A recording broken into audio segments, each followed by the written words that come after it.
Oke, ini recordnya sudah mulai. Nah ini kita hari ini akan coba sharing, bahas tentang machine learning. Dasarnya sih, ini sebenarnya juga saya tulis di Medium punya saya, itu tentang machine learning. Nah kalau teman-teman juga tertarik ya, kan sudah saya share ya tulisannya. Sederhana memang, ini untuk level pengenalan. Jadi seperti definisi, hal apa yang harus diperhatikan dan apa saja yang ada di dalamnya, kemungkinan yang bisa kita dapatkan terkait teknis mungkin dari pertemuan selanjutnya gitu ya, hands on coding segala macam. Nah, hari ini kita akan fokuskan di pengenalan machine learning, terus beberapa perbedaan di machine learning seperti supervised machine learning, unsupervised machine learning, reinforced machine learning gitu ya. Dan terakhir itu bahasan tentang machine learning evaluation. Nah, langsung saja kita ke bahasan pertama tentang pengenalan machine learning. Ini mencakup definisi dan segala macam yang ada di machine learning. Nah, kebanyakan mungkin orang berekspektasi apa sih machine learning gitu ya. Banyak orang yang wah di dunia begitu dengan hype-nya bilang, oh machine learning bisa membawa kita ke kemajuan yang lebih baik lah, bisa memprediksi apapun gitu ya, memberikan benefit banyak, kalau terutama kalau di company gitu ya. Nah, sebenarnya itu apa sih machine learning tuh? Apakah benar sepowerful itu gitu ya? Nah, kalau misalkan orang statistik gitu ya, atau yang backgroundnya sains, melihat machine learning ini sebenarnya kayak kita melihat ilmu statistika biasa, cuma orang bingkaikan, ya seperti kayak di meme itu gitu. Itu jadi namanya machine learning gitu, karena metodenya, tekniknya segala macam memang sebenarnya diturunkan dari dasar ilmu statistik gitu ya. Karena berkaitan dengan statistik, otomatis di machine learning ini cakupannya ya masalah pengolahan data. Dari data kita bisa dapat insight, dari data kita bisa menyimpulkan sesuatu gitu. Nah, machine learning ini secara definitif intinya kalau dari definisinya Cambridge dan IBM, suatu bidang studi yang memberikan kemampuan kepada komputer tanpa harus diprogram secara eksplisit.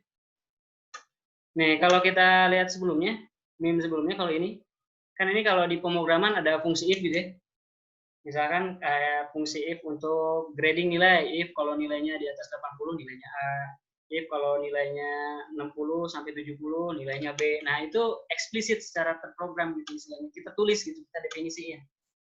Nah, tapi kalau di machine learning, kita mengajari komputer tanpa harus menuliskan secara eksplisit di dalam komputer gitu. Kita tidak tuliskan rule-nya seperti apa, tapi secara otomatis si komputer itu bisa belajar. Apa yang dia pelajari bisa macam-macam, bisa mengenali gambar, ini manusia, ini bukan, ini hewan, ini bukan, gitu ya.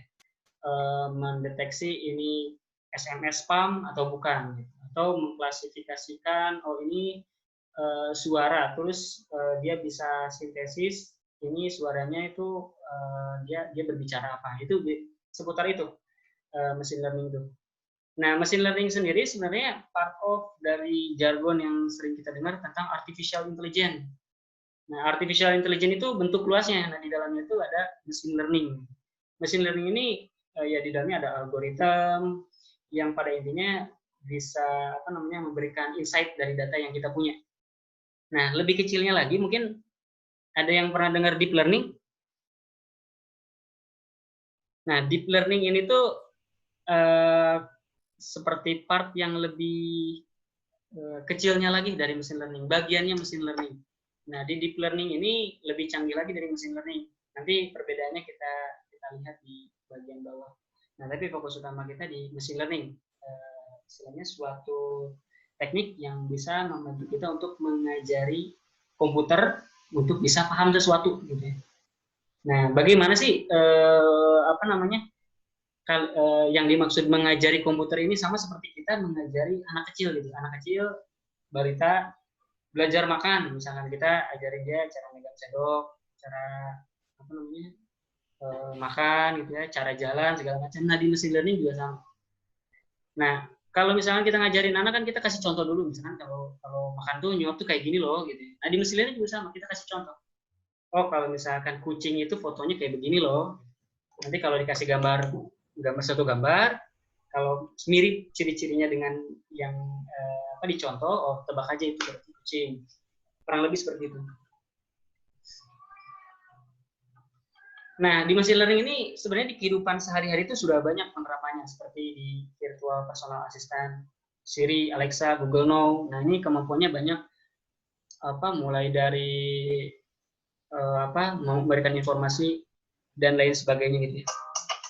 Alexa, what time is it? Nah, ini ada videonya. Alexa, kedengeran nggak videonya? light. Dengeran, Bang.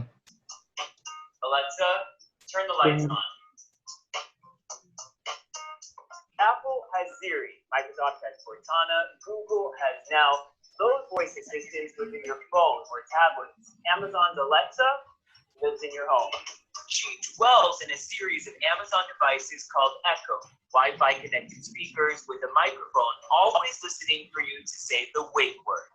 Alexa, Amazon's making a huge push into two different market trends with this device, artificial intelligence as well as the Internet of Things, projected to be a $14 trillion market by 2022. And even though Amazon doesn't disclose sales numbers, investors are bullish on this sleeper hit. Alexa, alarm. What's interesting about this product is that Apple doesn't have one of these yet. There's rumors that Google is.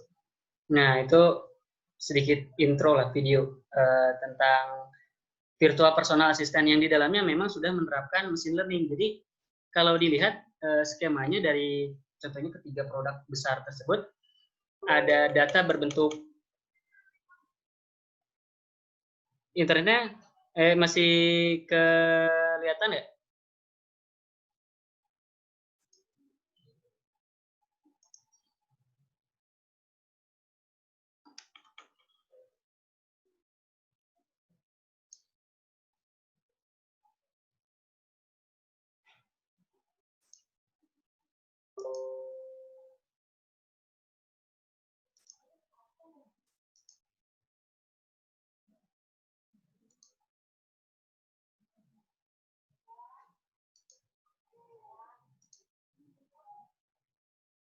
Sorry, internetnya ada gangguan dikit.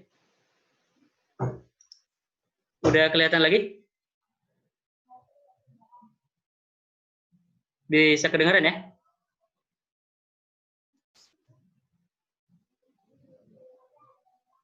Pak Eko, bisa dengar saya?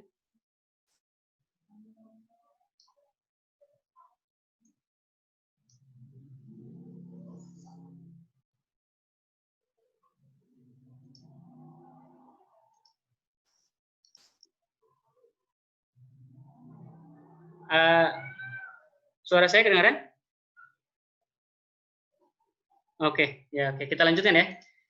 Nah, kalau kita lihat di penerapan virtual personal assistant ini ada kecerdasan yang digunakan untuk dia bisa merecognize suara.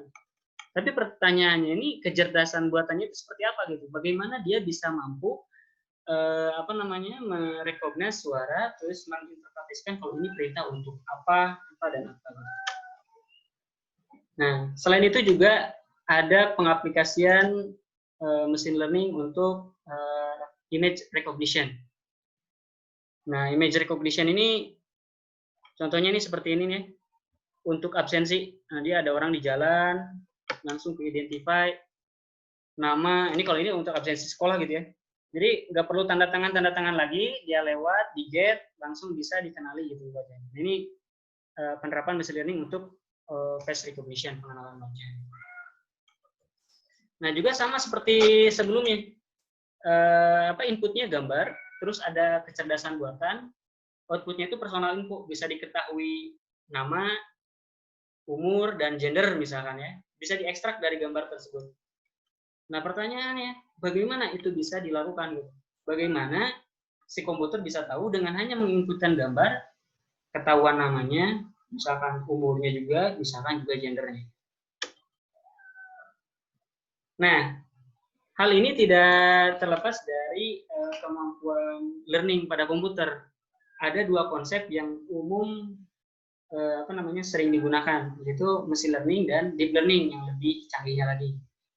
Nah, ini selingan aja ya.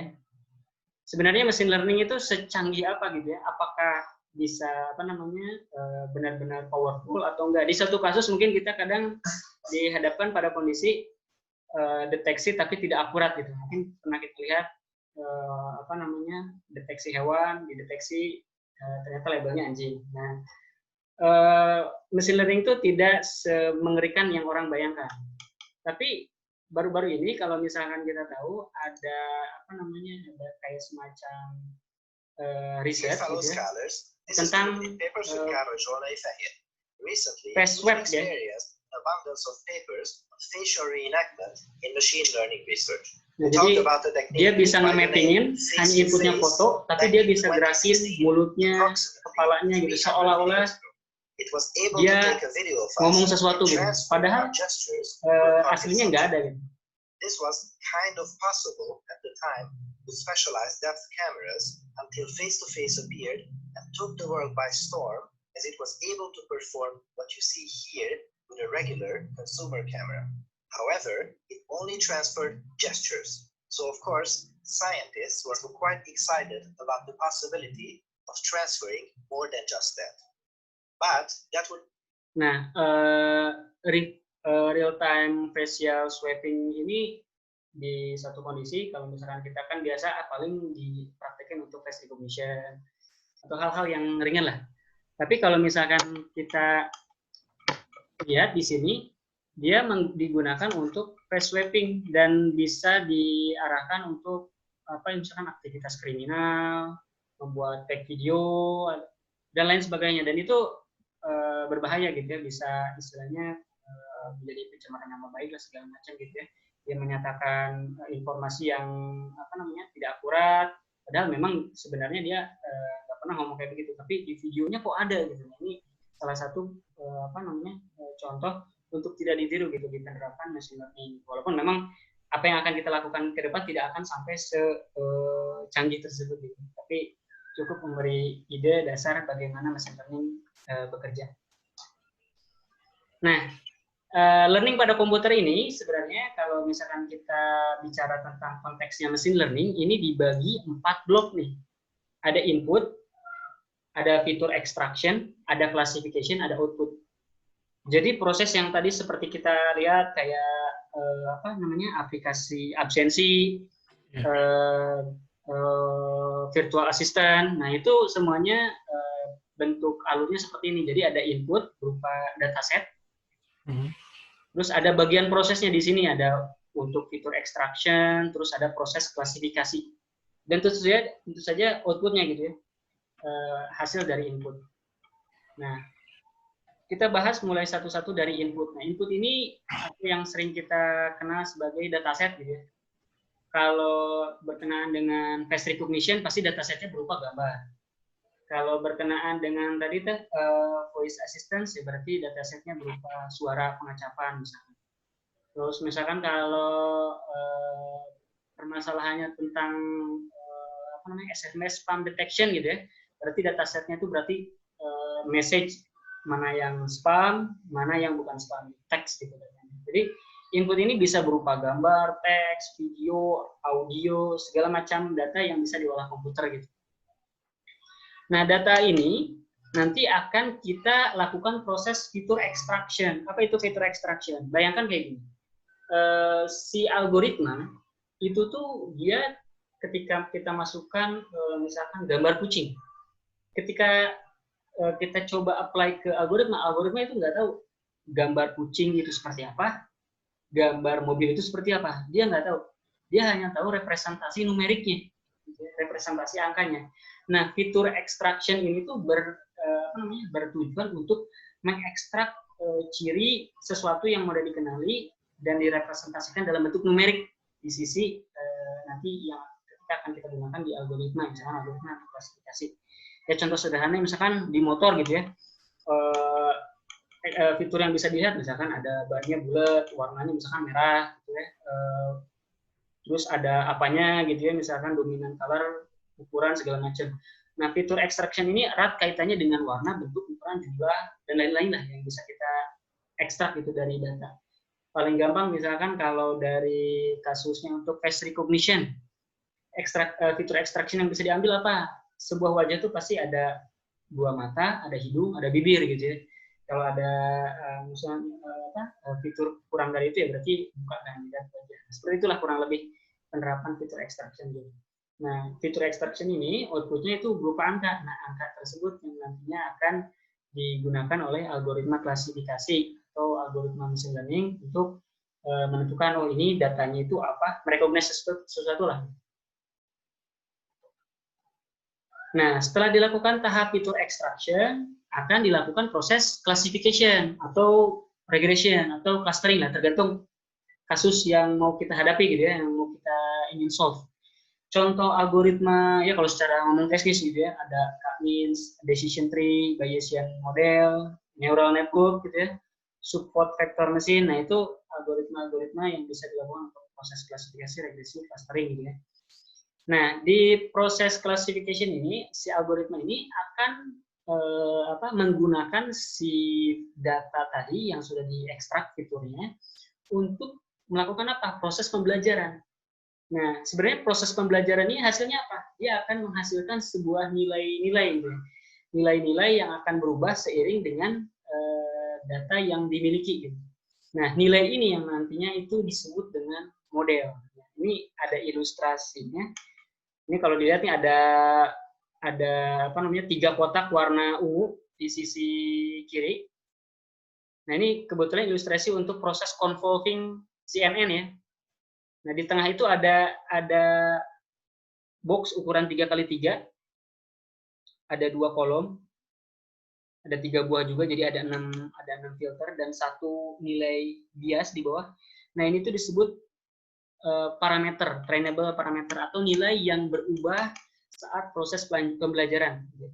Berubahnya nilai tersebut ya dipengaruhi oleh inputan data atau dataset. Semakin banyak, semakin bervariasi ya tentu saja nilainya juga akan semakin berubah-ubah gitu ya. Di akhir proses training akan diketemukan nilai yang optimal. Gitu ya. Jadi ketika nanti akan kita lakukan proses testing, kita punya input data, tes data gitu ya. Tes data ini akan di-apply-kan, akan diterapkan pada nilai akhir yang didapatkan dalam proses learning ini gitu. Nah, itu kurang lebih seperti itu ilustrasinya. Nah, walaupun memang algoritma satu dengan yang lainnya bisa berbeda gitu teknik dalam proses mendapatkan nilai parameter tersebut gitu, nilai trainable parameter. Tapi secara garis besar itu sama aja dalam proses pembelajaran dicari terus sampai nilainya optimal. Nah, sampai pada akhirnya bisa didapatkan output dari input data yang didapatkan. Jadi kalau input, berarti kalau misalkan dilihat ini, oh dia bisa kategorikan kalau ini pesawat, oh kalau ini mobil, burung, kucing, dan lain sebagainya. Nah, ini bagaimana dia bisa mengklasifikasikan seperti ini ya? Karena tadi kita sudah melakukan proses pembelajaran atau training dari dataset yang kita berikan. Nah, kita kupas lebih detail terkait data inputan tadi yang disebut dataset gitu ya. Nah, dataset ini seperti apa sih gitu ya? Nah, dataset ini tidak ubahnya seperti sebuah file Excel gitu ya. Nah, dia ada kolom, ada baris gitu. Jadi kalau kita berkenaan dengan machine learning, kita disuruh nyiapin dataset. Contoh dataset paling sederhana itu ya bentuknya kayak seperti file Excel gitu ya. Setiap baris dalam dataset itu disebutnya itu data point atau sampel atau disebut juga instance. Ya. Yang warna hijau ini ya. Nah, itu disebutnya itu satu sampel. Gitu. Jadi kalau orang bilang misalkan model machine learning ini dibangun oleh 50.000 sampel. Nah, berarti mengindikasikan kalau modelnya dibuat dari 50.000 baris data. Gitu. 50.000 baris sampel. Gitu. 50.000 instance. Kurang lebih seperti itu gitu yang disebut dengan sampel. Tapi di sini yang perlu diperhatikan kalau ada orang bilang instan, sampel atau data point itu hal yang sama gitu ya. Satu raw data, gitu. Satu pengamatan gitu ya. Satu nilai pengamatan. Nah, terus ada yang disebut dengan fitur. Nah, fitur ini tuh seperti contohnya kayak misalkan pengenalan wajah manusia. Di wajah manusia ada bola mata, ada hidung, ada mulut. Nah, mata, hidung, mulut itu disebutnya fitur, gitu ya. Jadi fitur ini biasanya didapatkan dari proses ekstraksi fitur. Gitu. Jadi bisa juga warna, bisa juga katakanlah kalau bisa juga harga, panjang, ukuran. Nah itu fitur. Nah di fitur ini ada dua jenis nih. Ada fitur yang bentuknya untuk input data, ada fitur untuk target, itu bisa disebut juga kelas, ada yang disebut juga kategori. Nah bagaimana membedakannya? Ini kalau misalkan kita balik lagi ke slide sebelumnya. Di sini kan kita lihat ada label airplane, automobile, bird, cat, deer, dog, dan lain sebagainya. Ini disebut juga fitur. Ini fitur ada macam-macam gitu ya, apa namanya kategorinya ya. Nah disebut juga selain fitur itu disebutnya kelas atau target data. Jadi kalau ini disebutnya fitur input, nah ini disebutnya fitur output. Jadi di machine learning khususnya yang nanti mungkin ke depannya dijelaskan supervised machine learning, dia pasti ada inputnya apa, targetnya apa. Gitu. Kalau ada gambar wajah, ini wajah siapa, gitu. Ada labelnya. Makanya di dataset ini pasti dia memiliki fitur, dan fiturnya ada dua jenis, ada input datanya, ada target datanya. Nah, dataset di machine learning ini, dia itu biasanya dibagi-bagi. Keperluannya untuk apa? Keperluannya itu untuk proses melakukan pembuatan atau generasi model. Nah, satu blok dataset, misalkan kita punya 10.000 dataset. 10.000 dataset. Dan 10.000 dataset ini, 10.000 sampel dataset ini, kita akan split menjadi 3 bagian. Biasanya ya. Yang disebut dengan training set, validation set, dan test set. Ada 3. Nah, training set ini ya dari namanya sudah ketahuan, jadi digunakan untuk proses training. Untuk seperti tadi tuh ilustrasi sebelumnya, mendapatkan nilai parameter yang optimal gitu ya. Nah, ada yang disebut dengan validation set. Validation set ini digunakan untuk memvalidasi proses training gitu. Jadi dia cekin benar gak apa namanya bagus gak hasilnya gitu ya, akurasinya berapa. Nah itu pakai validation set. Nah setelah validation set ada test set. Nah ini diuji lagi nih.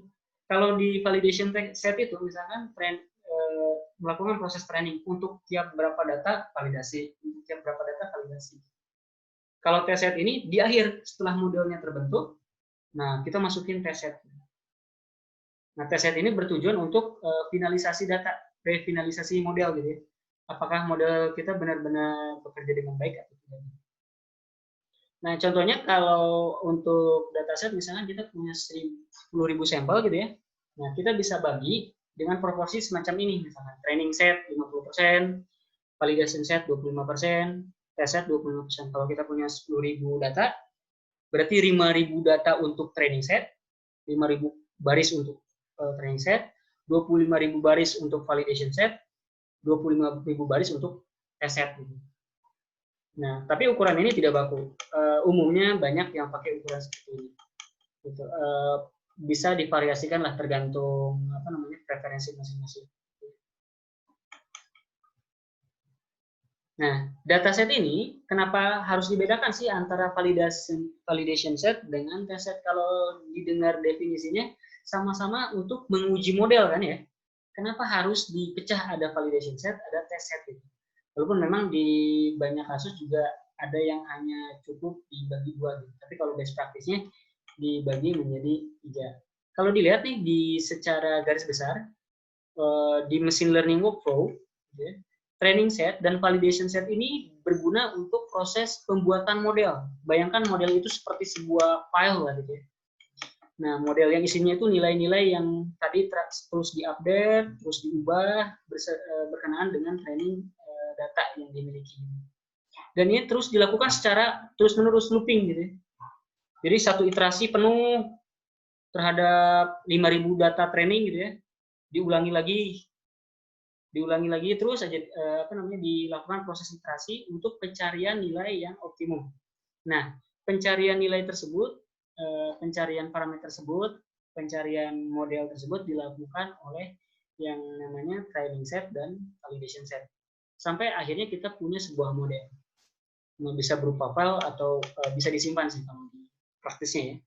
Nah, setelah kita punya modelnya baru kita lakukan proses testing. Ini yang membedakannya seperti ini. Jadi di proses testing ini kita bisa validasi, oh betul model yang dihasilkan sudah sesuai, sudah optimal atau enggak, akurasinya apakah jelek atau enggak. Kalau jelek, ya kita ulangi lagi. Kita ubah parameternya, kita ubah segala macamnya gitu ya. Apa kita variasikan lagi datasetnya, kita tambah datasetnya lagi. Bisa seperti itu. Jadi validasinya di sini. Nah, itu apa namanya? General review tentang apa namanya? Machine learning gitu dan sekilas tentang dataset. Suaranya. Ya, ada yang mau tanyakan? Suaranya.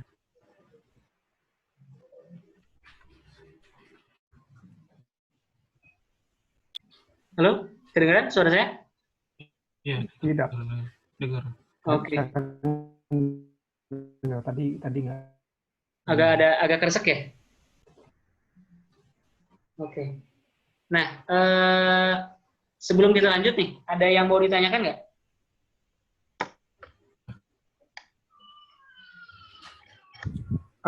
Mau nanya Mas Yunus. Boleh Pak Eko.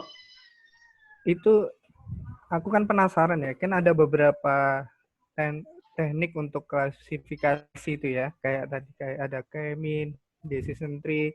Itu kalau misalkan milih-milih model apa cara untuk trainingnya itu gimana ya?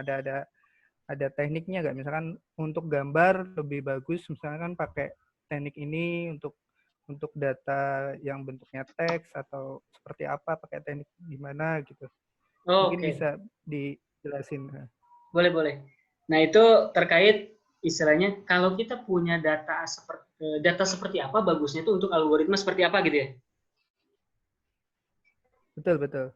Nah, di machine learning itu seperti kita lihat preview sebelumnya kan ada list banyaklah algoritma yang digunakan. Macam-macam gitu ya. Nah, ya. Sebenarnya ketika kita punya dataset nih, kita berangkat kita punya data. Terus kita harus apa lagi nih? Kita harus memilih apa namanya algoritma gitu kan? Algoritma apa yang harus kita gunakan? Apakah pakai katakanlah kalau secara teknis ada istilahnya tuh K-means atau SVM kah gitu ya? Atau cukup dengan regression analysis gitu ya, polynomial plotting sederhana gitu ya. Nah, di sini kita harus pertama memahami dulu tipe dari data yang kita punya, karakteristik dari data yang kita punya. Kalau data berupa gambar, nah dari gambar ini apa yang pengen kita ekstrak? Gitu. Kalau kita bermaksud untuk melakukan proses, dari gambar saya ingin bisa mengklasifikasikan wajah si A, wajah si B, wajah si C, gitu, face recognition. Nah, berarti kita harus menggunakan algoritma untuk klasifikasi. Kalau kita coba terapkan ke algoritma untuk regresi, ya kita tidak bisa mendapatkan output dari gambar, hasilnya namanya si A, si B, si C gitu. Nah, seperti itu. Setelah kita tahu, ini berarti kasusnya klasifikasi nih. Berarti setelah itu kita harus cari di kasus klasifikasi, di problem klasifikasi, ada algoritma apa aja. Nah, ini sebenarnya yang akan selanjutnya kita bahas. Terus kan ada macam-macam, ada kasusnya regresi, klasifikasi, clustering, macam-macam lah. Nah, itu secara teknis nama algoritmanya apa setelah ini kita bahas. Tapi pada intinya langkah awalnya itu kita harus mengidentifikasi kita punya data nih. Datanya itu karakteristiknya seperti apa? Apakah data numerik atau kalaupun numerik apakah continuous, apakah discrete gitu ya. Kalau continuous itu kayak misalkan data sensor gitu ya, sensor suhu. Jam pagi berapa temperaturnya, terus jam berapa. Nah, itu continuous time series per jam gitu ya. Nah, betul. Nah, itu berarti bagusnya pakai regression analysis. Kalaupun pakai algoritma lain yang mungkin kurang cocok. Tapi tergantung apa output yang mau kita kejar. Jadi paling tidak kita harus definisikan kita punya data apa dan output apa yang mau kita kejar. Kalau misalkan outputnya kita pengen untuk klasifikasi, ya berarti kita cari kita gunakan algoritma klasifikasi. Tapi ya data yang kita punya juga memang harus classified gitu. Jadi oh ini ada, misalnya kalau bisa di folder kan gitu ya. Kalau foto gitu ya, dimasukin folder, ini foto-foto namanya si A, ini foto-foto namanya si B, bisa kayak seperti itu kan gitu ya. Kita pengen klasifikasi, tapi di datasetnya untuk satu Keren. nama saja. Ya, makasih Mas. Oke, ada lagi yang mau ditanyakan? Nggak ada, kalau nggak ada kita... Yang balik lagi ke tadi Mas, yang validation set ini kapan butuh? Kadang kalau ada contoh saya lihat kan, cuma split kedua aja 80-20. Kemudian ada contoh dia split ke misalkan 70-15-15 misalkan. Kapan kita butuh validation atau best practice-nya lebih bagus harusnya ada validation ya gitu ya? Betul, best practice-nya bagusnya ada validation. Walaupun memang kita bisa buat, jadi seperti ini Pak, proses training bisa saja kita nggak tanpa menggunakan validation set. Kita pede aja gitu lakukan proses training. Dari training data akurasinya 90% gitu. Tahu-tahu pas dites, kok dites nilainya cuma 25% akurasinya gitu. Padahal kalau di training set itu 95%. Nah, kita tahunya itu di akhir. Kalau kita hanya membagi jadi training set karena ke test set.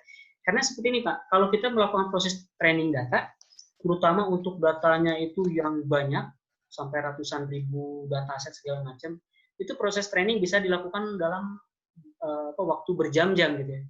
Jadi akan memakan banyak waktu kalau misalkan kita lakukan training, kita istilahnya blank aja gitu ya, pede aja gitu, pasti ini hasilnya bagus, ternyata pas dites jelek. Nah, validation set ini berguna untuk kita ngasih tahu kita, oh nih pas di tengah-tengah nih, baru 1 iterasi, 2 iterasi, kok validation setnya udah jelek, ada yang salah nih, jangan diterusin nih, stop aja. Nah, kurang lebih seperti itu validation set. Jadi validation set ini berguna untuk memberikan insight awal, apakah proses training yang kita lakukan berjalan baik atau enggak. Jangan-jangan nih kalau di permasalahan proses pembuatan model gitu ya, proses learning model, jangan-jangan overfitting, jangan-jangan kelasnya imbalance gitu. Misalkan kita untuk klasifikasi wajah, si A itu datasetnya ada 10.000, si B cuma 100 gitu. Nah, otomatis hasil validation-nya juga bakal jelek, tapi bisa jadi training akurasinya tinggi gitu. Nah, kalau misalnya kita nggak pakai validation, kita tahu sudah beberapa jam kemudian setelah proses training selesai. Kalau misalkan seperti itu kan jadi istilahnya buang-buang waktu gitu. Nah, lebih baik kalau dari saya sih selalu gunakan validation set, karena dengan validation set kita bisa memeriksa lebih dini selama proses training gitu ya, apakah validation set ini nilainya sama enggak gitu ya. Kalau di training set akurasinya tinggi di atas 80%, berarti validation set juga harus kurang lebih sekitar sana lah. Kalau misalkan training set misalkan pada iterasi pertama gitu ya 90%, tapi validation set malah 10%, nah berarti ada something wrong nih, kok bisa kayak gini gitu. Nah, itu lebih baik dihentikan, terus kita tuning parameter lah atau apa, kita cek datasetnya, jangan-jangan datasetnya banyak noise lah, belum dinormalisasi, nah, segala macam lah, seperti itu. Jadi keuntungan dengan kita menerapkan validation set itu bisa mendeteksi lebih dini apakah model kita belajar dengan baik atau tidak. Jangan-jangan di tengah-tengah belajarnya kemana-mana gitu, kurang lebih seperti itu. Gimana Pak Albert? Oke, nanti lihat contohnya dulu sih. Boleh. Oke, validation set itu kalau saya baca seperti udah ujian jangan langsung diuji langsung, dikasih kuis gitu dulu ya untuk testing gitu ya. Kayak kuisnya lah gitu. Jadi per satu bagian, per satu iterasi, per satu bagian kecil dia tes, per satu bagian kecil dia tes. Kalau tes set itu keseluruhan gitu. Satu model utuh dia tes gitu. Kalau validation set per blok gitu, sebagian dia lihat gitu. Kalau trennya itu meningkat terus, oh berarti bagus nih, kita terusan aja gitu.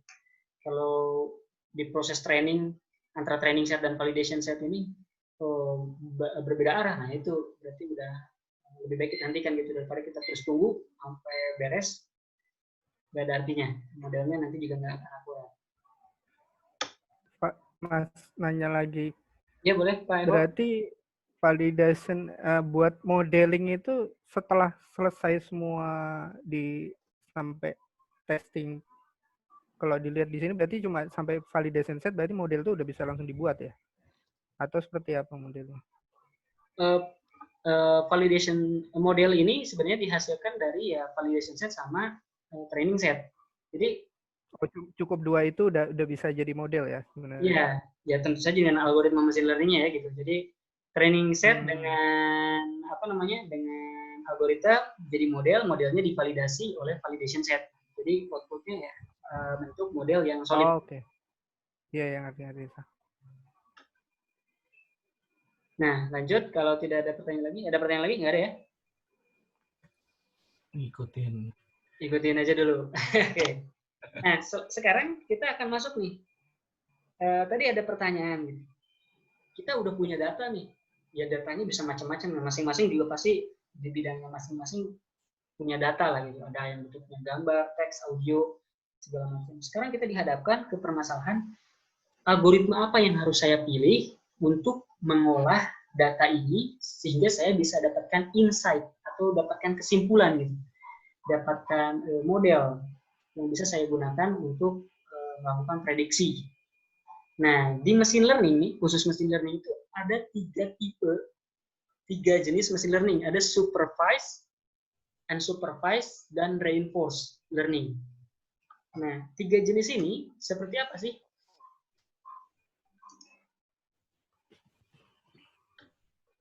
Nah, kalau dilihatnya, yes.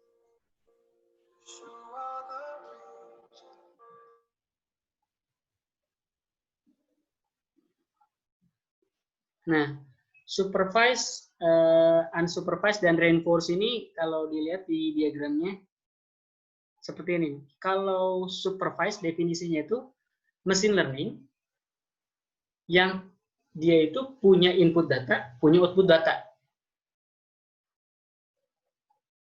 Jadi kalau misalkan tadi tuh kayak kasusnya untuk face recognition, kita punya foto gambar-gambar si A, kita punya foto gambar-gambar si B, nah itu disebut supervised. Ada inputnya, ada outputnya. Kalau foto ini kayak gini, berarti outputnya ini namanya siapa? Nah itu disebutnya supervised. Terbimbing gitu ya. Jadi kita kasih contoh. Nah, di dalam supervised machine learning ini ada beberapa masalah yang bisa diselesaikan, seperti masalah regression dan masalah classification. Nah, kalau regression ini biasanya untuk data numerik ya,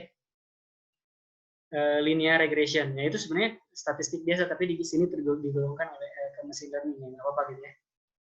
Ini untuk continuous data.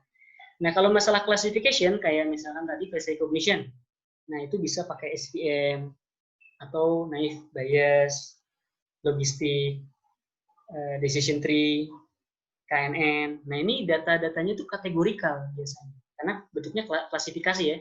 Kategorikal tuh bisa tidak secara numerik lah ya. Dia punya label, misalkan kayak contohnya kasus untuk face recognition, kita punya dataset wajah-wajah tertentu, oh ini labelnya si A, labelnya si B. Nah, label A, B, C itu merupakan data kategorikal.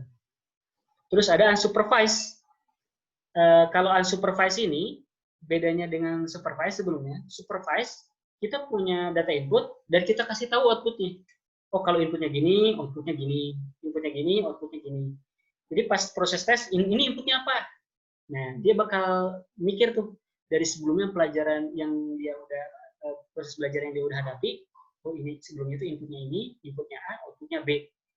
Misalkan ada pas proses tes dia ada inputan value, ini outputnya apa? Dia hanya bisa melihat dari yang dia pelajari gitu. Itu di supervised itu seperti itu. Kalau di unsupervised tanpa kita ajarin, dia bisa melakukan proses predicting. Dia bisa memprediksi data tanpa harus tahu outputnya itu apa. Jadi kita hanya siapkan input data. Itu di unsupervised machine learning. Nah, unsupervised machine learning ini biasanya digunakan untuk proses clustering data, terus association. Nah, itu contohnya itu misalkan kalau kita punya data random nih, di dalamnya itu ada foto kucing, foto manusia, foto pemandangan gitu ya. Nah, dengan unsupervised machine learning, dia bisa memilah-milah mana foto pemandangan, mana foto kucing, mana foto manusia, tanpa kita kasih tahu, oh ini foto kucing, oh ini foto manusia, ini foto komputer. Dia sifatnya kayak gitu kalau si unsupervised. Nah, kalau reinforcement machine learning, nah ini istilahnya lebih canggih lagi nih. Nah, ini di bawah bisa kita ulas lebih detail. Dia banyak diterapkan di aplikasi video game.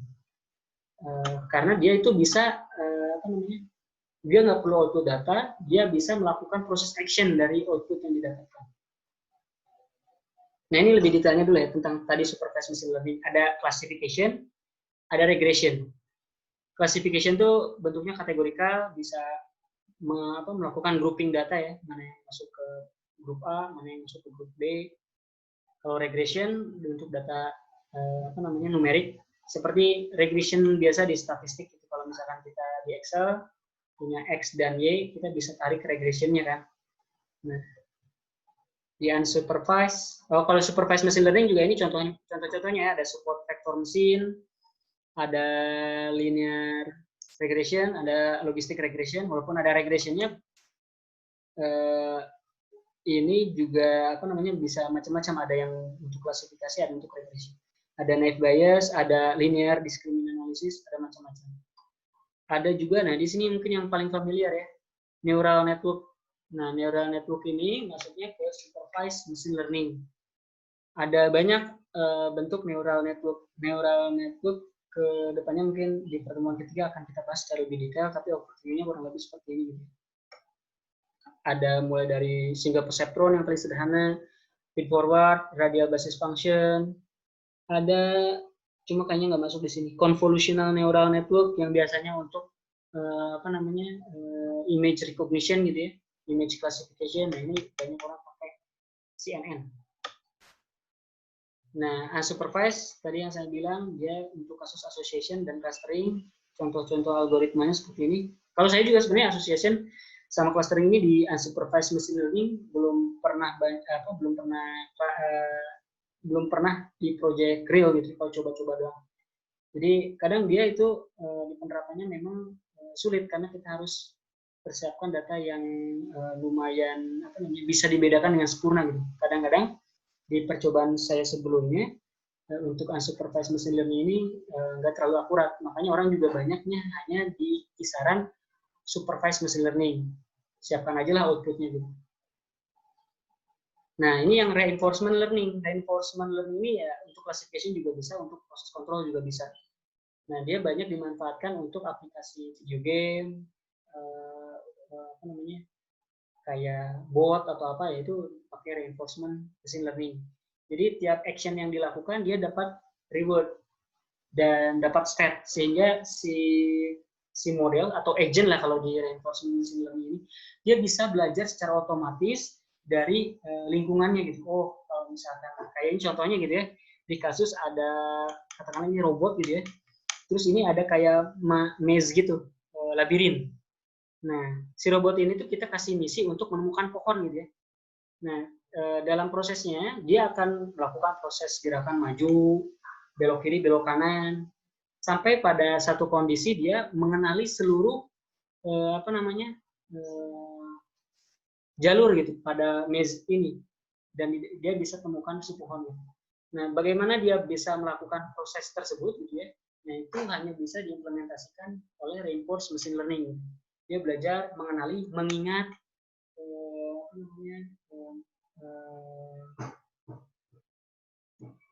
jalur lah kalau di dalam maze. Nah, makanya ini di pengaplikasiannya kebanyakan di video game. Nah, tadi berkenaan juga dengan apa yang ditanyakan oleh Pak Eko. Ketika kita punya data juga, algoritma apa bagusnya, seperti apa yang kita pilih? Oke, kita tahu nih permasalahannya itu klasifikasi misalkan ya. Nah, terus algoritma yang mana bagusnya yang kita pakai? Kan ada banyak nih klasifikasi, bisa pakai SVM, neural network, atau naive Bayes gitu ya. Nah, ini ada contoh ilustrasi menarik nih dari scikit-learn, tapi kita juga bisa googling nih di Google, ada banyak. Cari aja machine learning cheat sheet gitu ya. Di dalamnya kita bisa lihat mulai dari sample size.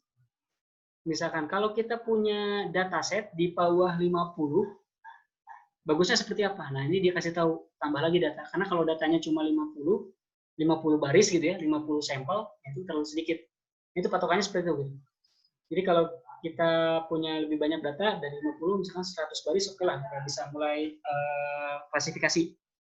Nah, terus kita masuk nih, data yang mau kita olah ini, untuk ngeprediksi apa nih, data kategorikal atau bukan.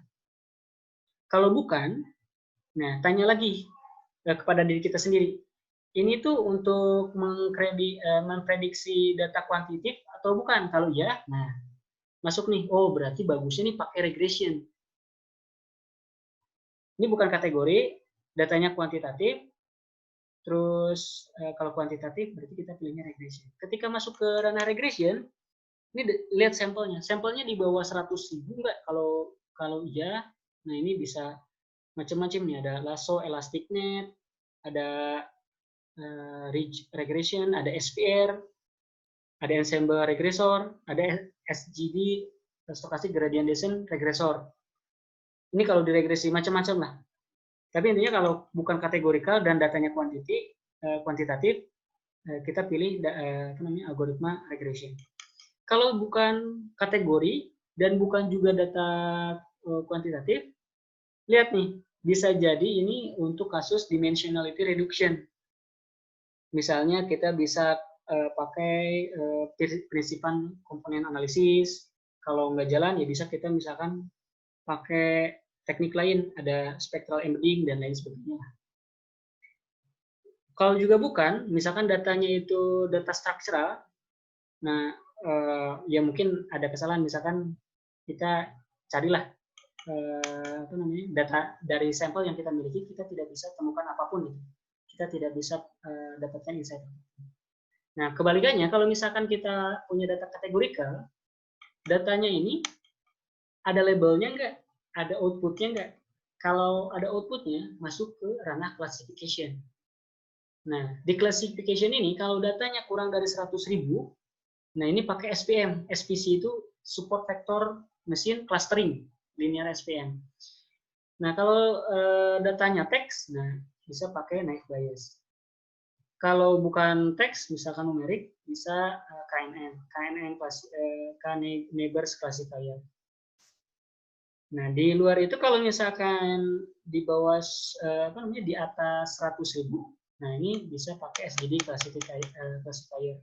Atau kalaupun nggak jalan bisa pakai kernel approximation. Kurang lebih flow-nya itu seperti ini. Jadi ketika pas awal kita punya data, kita menentukan pakai algoritma apa, bisa jadi satu algoritma yang kita gunakan itu nggak cocok, kita bisa ganti dengan algoritma lain. Terus sampai kita mendapatkan, oh nih pakai algoritma yang ini ternyata cocok.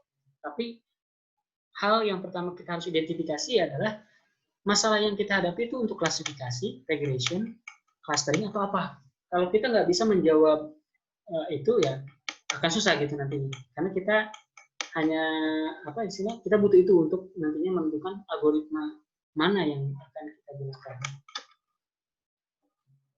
Nah, itu kurang lebih tentang perbedaan supervised, unsupervised, dan reinforced machine learning.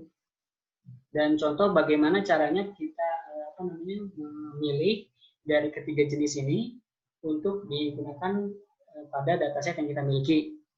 Nah, sebelum kita lanjut, ada yang mau ditanyakan lagi, Dok? Kalau nggak ada, kita lanjut dulu ya. Iya.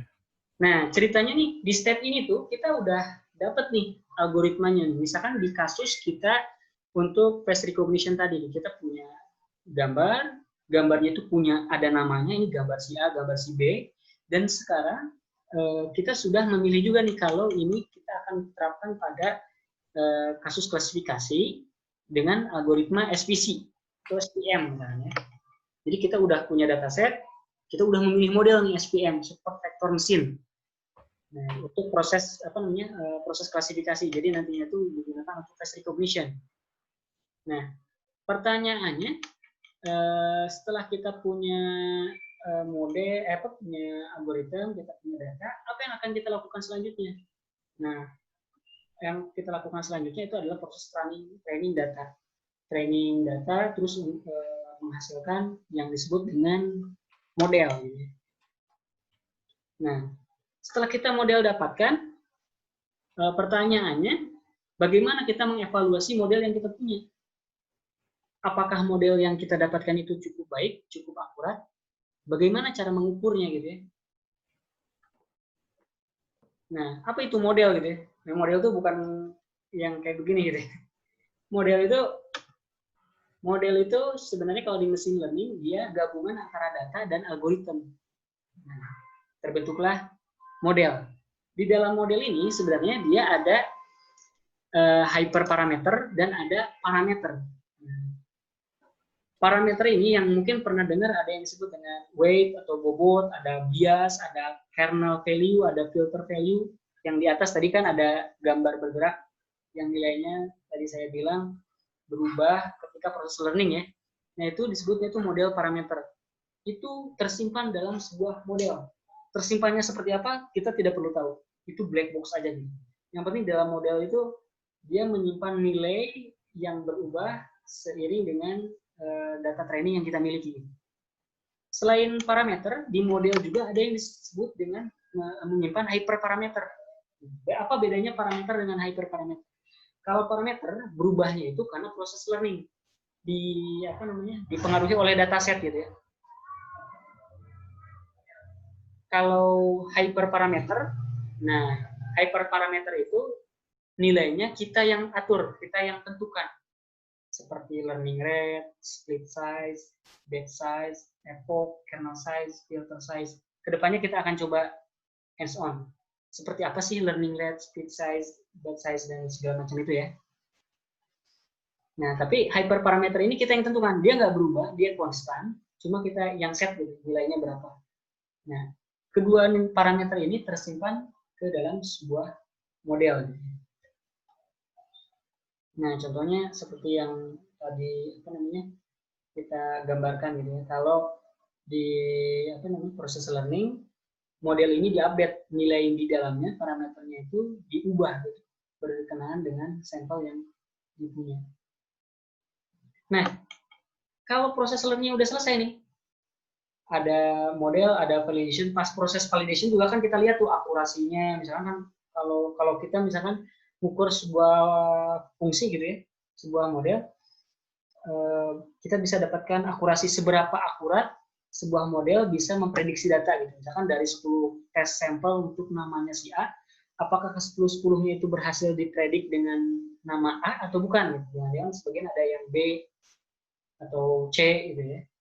Nah, itu kita jadi pertanyaan, bagaimana kita bisa mengukur model kita itu akurat atau enggak? Dan bagaimana kalau kita bisa tahu kalau model yang kita punya itu optimal atau tidak? Nah, terus kita juga mungkin bakal bertanya-tanya, apakah model kita bisa memprediksi di luar dataset yang kita punya? Karena kan gak lucu gitu kalau misalkan model yang kita punya hanya bisa memprediksi bagus untuk dataset yang kita punya saja kan? Ya harus bisa memprediksi data di luar dataset gitu, yang memang tetap korelatif. Nah, makanya kita akan lakukan proses model evaluation, mengevaluasi, mencari tahu apakah model yang terbentuk, yang isinya tadi tuh nilai-nilai tadi tuh parameter-parameter tadi, bahkan hyperparameternya juga sudah pas atau tidak gitu ya. Nah, pertanyaan selanjutnya, mungkin akan ada banyak yang berpikir kalau untuk mengukur sebuah model yang bagus itu kalau akurasinya tinggi. Nah, apa itu akurasi? Akurasi itu adalah pembagian jadi dari jumlah prediksi yang benar terhadap jumlah total prediksi. Misalkan kalau total prediksi misalkan ada 10 gambar tes, terus misalkan 7 doang yang berhasil dideteksi dengan benar, berarti 7/10 atau 70% akurasinya. Kurang lebih akurasi seperti itu. Pertanyaannya, apakah cukup dengan berpegang pada akurasi saja untuk mengukur seberapa bagus sebuah model? Nah, pertanyaannya bisa hal ini jangan sampai jadi sandaran gitu ya, karena bisa saja akurasi ini menyesatkan gitu. Akurasinya tinggi, tapi pas dites jelek gitu ya. Atau bisa juga misalkan akurasinya kenapa bisa sampai tinggi banget gitu, mendekati 100%. Oh iya, tentu saja misalkan testingnya pakai data training juga gitu ya. Pasti bakal hasilnya tinggi gitu. Nah, tidak sepenuhnya menggambarkan jika model bekerja dengan baik. Jadi selain akurasi apa dong gitu. Nah, kenapa akurasi bisa menyesatkan gitu? Bisa saja akurasi itu tidak menjadi patokan. Bayangkan untuk kasus yang training sama test setnya itu tidak sama gitu, karena ya kalau kita misalnya dapat dataset ratus ribuan data gitu ya, ratus ribuan gambar, terkadang kita nggak bisa ngecek juga istilahnya satu persatu apakah datanya benar atau enggak gitu ya. Nah, tapi ini jadi kritikal ketika misalkan datanya ternyata tidak sama. Yang di training apa, kita ngetes pakai data apa gitu ya. Contohnya ini hasilnya apa? Di training akurasi 99%, tapi kok di tes akurasi 39%, kok jelek gitu ya. Nah, contohnya itu misalkan kita training dataset pakai klasifikasi mobil, tapi pas ngetesnya itu kita pakai gambar kucing. Hasilnya apa? Akurasinya itu nggak akan akurat gitu. Jadi karena ini datasetnya kecampur-campur nih, jadi nggak sama. Konteksnya jadi berbeda. Nah, selain kasus tadi tuh kesalahan di sisi dataset, akurasi menjadi tidak valid ketika terjadi yang namanya imbalance class. Imbalance class ini kondisi di mana misalkan untuk kondisi klasifikasi wajah gitu ya. Untuk klasifikasi wajah, kan kita punya dataset untuk orang A, ada 1000 dataset, 1000 gambar. Terus ada dataset untuk gambar B. Nah, ini ada 100 gambar lah. Nah, ini beda kan? Satu 1000, satu 100. Nah, ketika kita masukkan ke algoritma ini dengan dataset yang kondisinya imbalance seperti ini, nah ini bisa menjadikan nilai akurasi itu tidak valid gitu. Akurasinya tinggi, padahal dia tinggi hanya untuk satu kelas data saja gitu, untuk memprediksi si A, gambar si A. Ketika diinputkan gambar si B, jelek mulu, salah mulu hasilnya, karena akurasinya hanya untuk satu kelas gitu. Nah, ini nilai akurasi ketika tidak berguna ketika kasusnya itu imbalance gitu. Atau di kasus lain terjadi overfitting gitu. Akurasi tinggi, kalau overfitting ya buat apa? Overfitting itu keadaan di mana kita terlalu si model itu terlalu terlalu belajar terlalu detail gitu terhadap training data, sehingga ketika dia diinputkan data yang dia tidak tahu atau training case, dia jadi bingung ini apa gitu. Di training dataset saya nggak punya data kayak begini gitu, karena dia kayak istilahnya terlalu didikte gitu, terlalu detail, terlalu rinci gitu dalam mengenali training setnya. Ini juga nggak baik, yang disebut dengan overfitting. Nah, terus kalau kayak begitu dengan kondisi masalah-masalah tadi, kan kalau kita berpegang teguh pada akurasi bisa menyulitkan tuh. Akurasinya tinggi serba salah. Terus kalau imbalance atau misalkan kayak tadi tuh kalau overfitting juga serba salah. Atau kalau kasusnya misalkan datanya kotor gitu ya, acak-acakan juga salah gitu ya. Kalau kita megangin ke akurasi. Selain akurasi ada metrik apa lagi? Nah, ini kalau di mesin learning itu ada yang disebut dengan precision dan recall. Nah, precision dan recall ini apa gitu? Sebelum masuk ke definisinya, saya akan kenalkan kasus yang sederhana nih, binary classification problem. Ini kasus untuk memprediksi hamil dan tidak hamil. Gitu ya. Jadi outputnya cuma dua gitu ya, ya atau tidak gitu. Seseorang itu hamil atau enggak gitu ya. Nah ini di binary classification tuh bakal ada 4 output yang bakal kita dapatkan: true positif, true negatif, false positif, dan false negatif. Nah, ini kalau di kasus binary classification problem ya. Nah, true positif itu apa? Model memprediksikan pasien hamil dan memang betul gitu, pasiennya memang hamil. Kalau false positif, model memprediksikan pasien hamil, padahal kenyataannya pasien itu tidak hamil. Jadi hasilnya salah gitu ya. Kalau true negatif, model memprediksikan pasien tidak hamil, padahal kenyataannya itu pasien tidak hamil. Jadi istilahnya benar lah, tapi kalinya untuk yang negatif, yang tidaknya. Kalau false negatif, modelnya itu memprediksikan tidak hamil, padahal kenyataannya itu pasiennya hamil. Nah, ini kurang lebih seperti itu kalau di binary classification. Jadi kita bagi ada yang disebut true positif, false positif, true negatif, false negatif.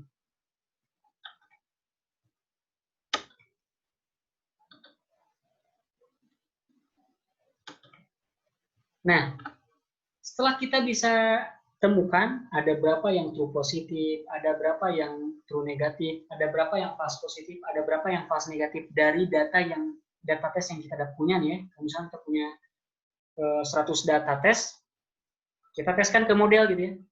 Mana yang betul memprediksi dengan benar, mana yang salah. Gitu. Yang false itu berarti yang merah, yang salah itu. Yang betul tuh yang biru, yang hijau. Nah, ini selanjutnya ketika kita tahu TP, FP, TN, TN-nya, kita plot ke dalam yang disebut dengan confusion matrix. Nah, kenapa disebut confusion matrix? Karena bentuknya matriks. Tapi ini untuk kasus binary classification ya. Jadi di atas ini untuk merepresentasikan aktual data, di samping kirinya untuk merepresentasikan predicted data. Kalau aktual datanya positif, berapa banyak yang hasil prediksinya juga positif. Nah, ini masukin nilainya ke sini. Sebaiknya kalau negatif, berapa banyak yang predictednya benar-benar negatif juga, taruh di sini.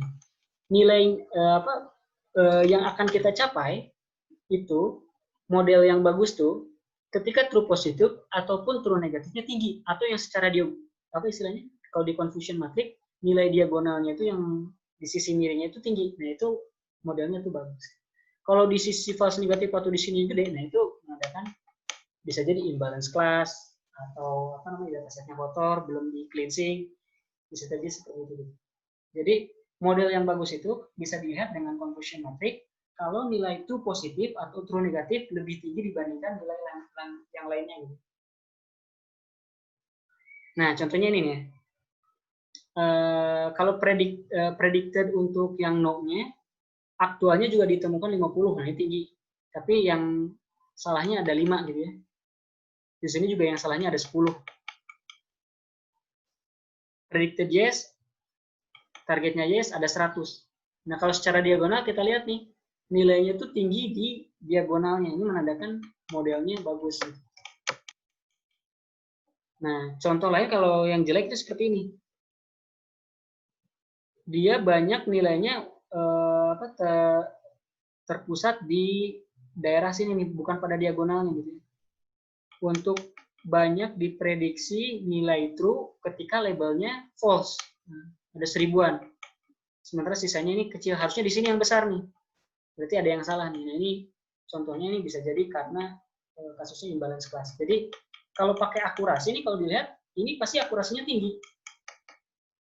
Tapi kalau dilihat di confusion matrix, wah ini nilai tertingginya itu nggak berada di diagonal confusion matrix nih.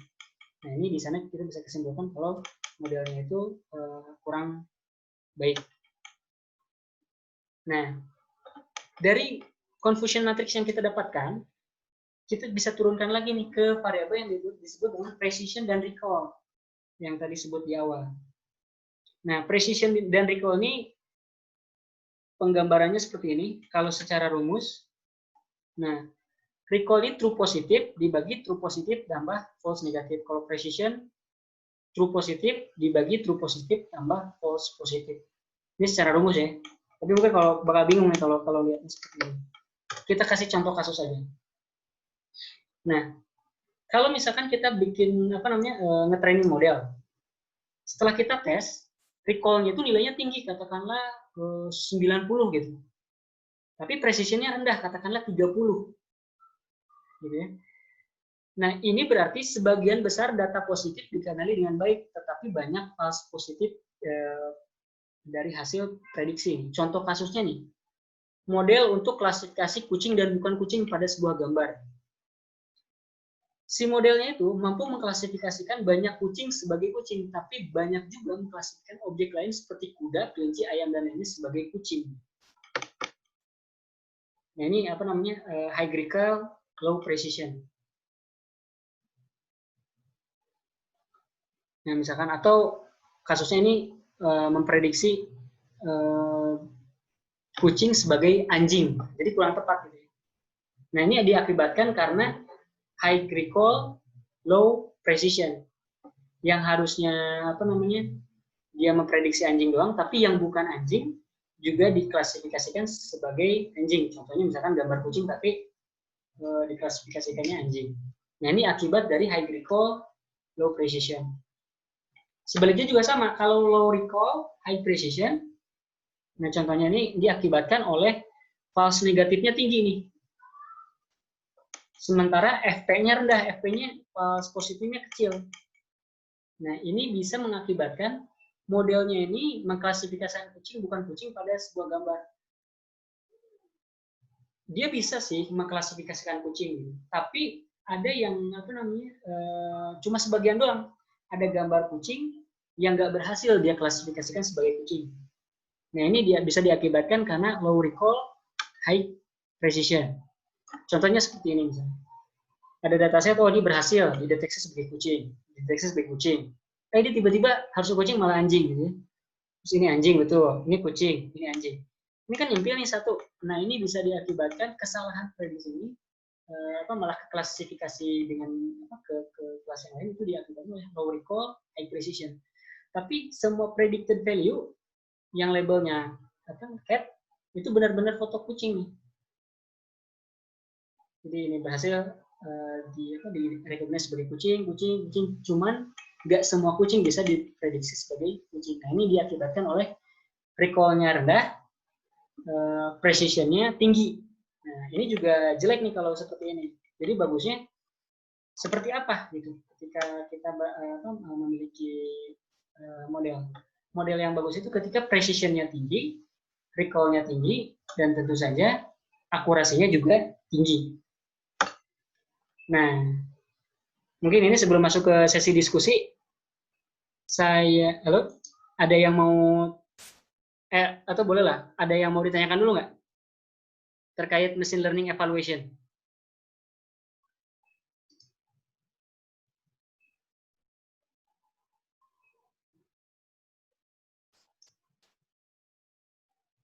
Kalau nggak ada nih, saya coba demokan seperti apa sih sebenarnya precision, recall, kalau di di project machine learning aslinya ya.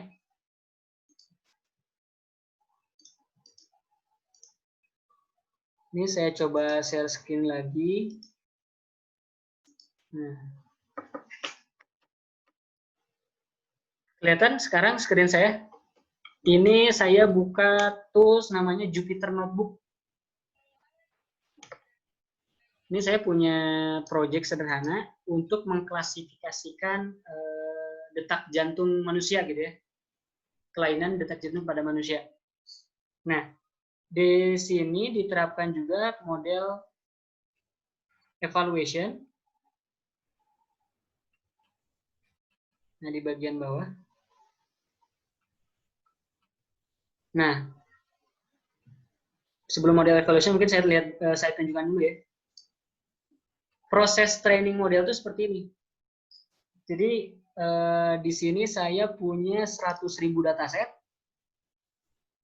100.000 dataset ini terdiri dari 5 kelas kalau di kasus yang saya punya. Jadi ada 20.000 untuk kategori penyakit jantung apa, 20.000 untuk kategori penyakit jantung apa, ada 5 kelas. Nah, dari 100 sampel ini, saya bangun sebuah CNN algorithm dengan arsitektur seperti ini. Terdiri dari ada convolutional layer, segala macam gitu ya. Yang total keseluruhannya ada sekitar 120.000 trainable, 126 ribuan lah trainable parameter atau nilai yang bisa diubah dalam proses learning. Nilainya ini dia akan terus berubah seiring proses iterasi learning model ya. Nah, kalau di sini kita lihat, saya terapkan juga validation data. Maka di proses tiap satu iterasi training, saya bisa lihat nih nilai validasinya. Akurasinya 0,9. Oh, validasi datanya akurasinya juga tinggi. Oke, ini masih oke lah. Akurasinya selanjutnya di iterasi kedua 97. Di sini naik juga nih. Yang tadinya dari 87, berarti trennya ikut-ikutan naik nih. Berarti bagus nih, kita tulisin aja. Sampai untuk kasus ini, Mas, ya, untuk kasus ini validasinya untuk menentukan akurasi dibandingkan sama apa nih? Data yang kita kasihkan atau data yang kita kasih. Jadi validasi ini sebenarnya satu blok dataset juga, Pak. Jadi datasetnya tadi 100.000 sampel ini. Nah, di atas itu saya bagi 25%-nya untuk validation set. Untuk validation set. Nah, jadi sekitar 25.000 kolom lah, 25.000 baris lah saya gunakan untuk validasi model. Tiap satu iterasi, satu iterasi saya coba evaluasi untuk lihat akurasinya, precision-nya, recall-nya. Kalau di sini lihat, seiring meningkatnya proses iterasi, nilai akurasi juga meningkat. Karena memang harusnya seperti ini. Kalau misalkan akurasinya malah turun, nah berarti ada sesuatu yang salah tuh. Kalau misalnya ada yang bikin akurasinya makin turun, itu yang jadi non-trainable parameter itu, yang di drop datanya ke gimana? Oh, kalau misalkan akurasinya turun, kita harus ngapain gitu maksudnya? Nah, kalau akurasinya turun bisa macam-macam.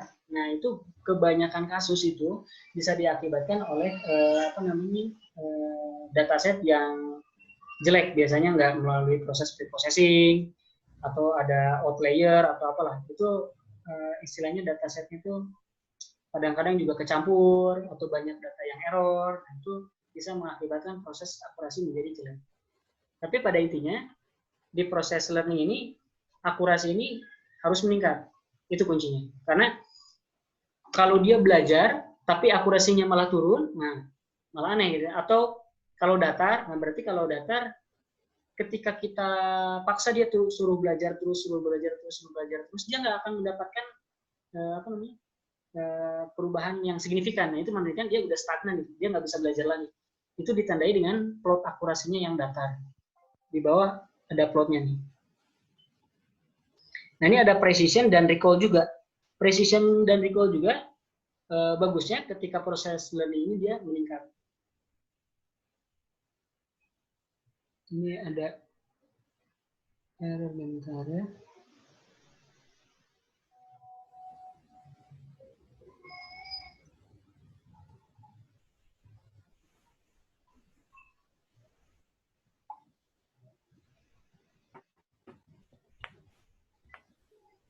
Nah, kalau dilihat ketika epoch meningkat, epoch tuh kayak iterasi lah ya. Satu kali iterasi, oh nilainya masih rendah. Iterasi kedua akurasinya tinggi, iterasi ketiga naik, dan terus naik. Nah, ini ada model loss. Kalau loss itu kayak semacam red error-nya lah ya. Nah, kalau di machine learning, nilai loss ini tuh harus sekecil mungkin. Jadi, semakin bertambahnya epoch atau semakin bertambahnya iterasi, dia semakin turun. Nah, kalau naik bisa jadi karena akibat overfitting atau lain sebagainya.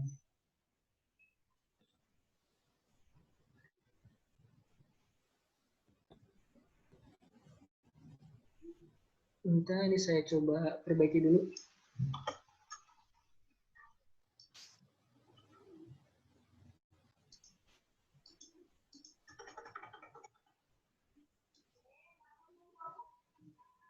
Nah, kalau precision-nya juga sama di sini, ikut naik, recall-nya juga ikut naik. Kalau kita lihat, recall-nya ini dia mendekati 1, precision-nya juga mendekati 1, loss-nya juga rendah, akurasinya juga mendekati 1. Dengan seperti ini, ya istilahnya model yang harus kita capai itu yang sampai seperti ini gitu. Recall-nya tinggi, precision-nya tinggi, akurasinya juga bagusnya tinggi. Tanpa kalau misalkan kita nggak tahu precision dan recall-nya, Nah, akurasinya tinggi bisa jadi katakanlah precision dan recall-nya rendah. Nah, itu bisa jadi nanti model yang kita bangun itu tidak akurat.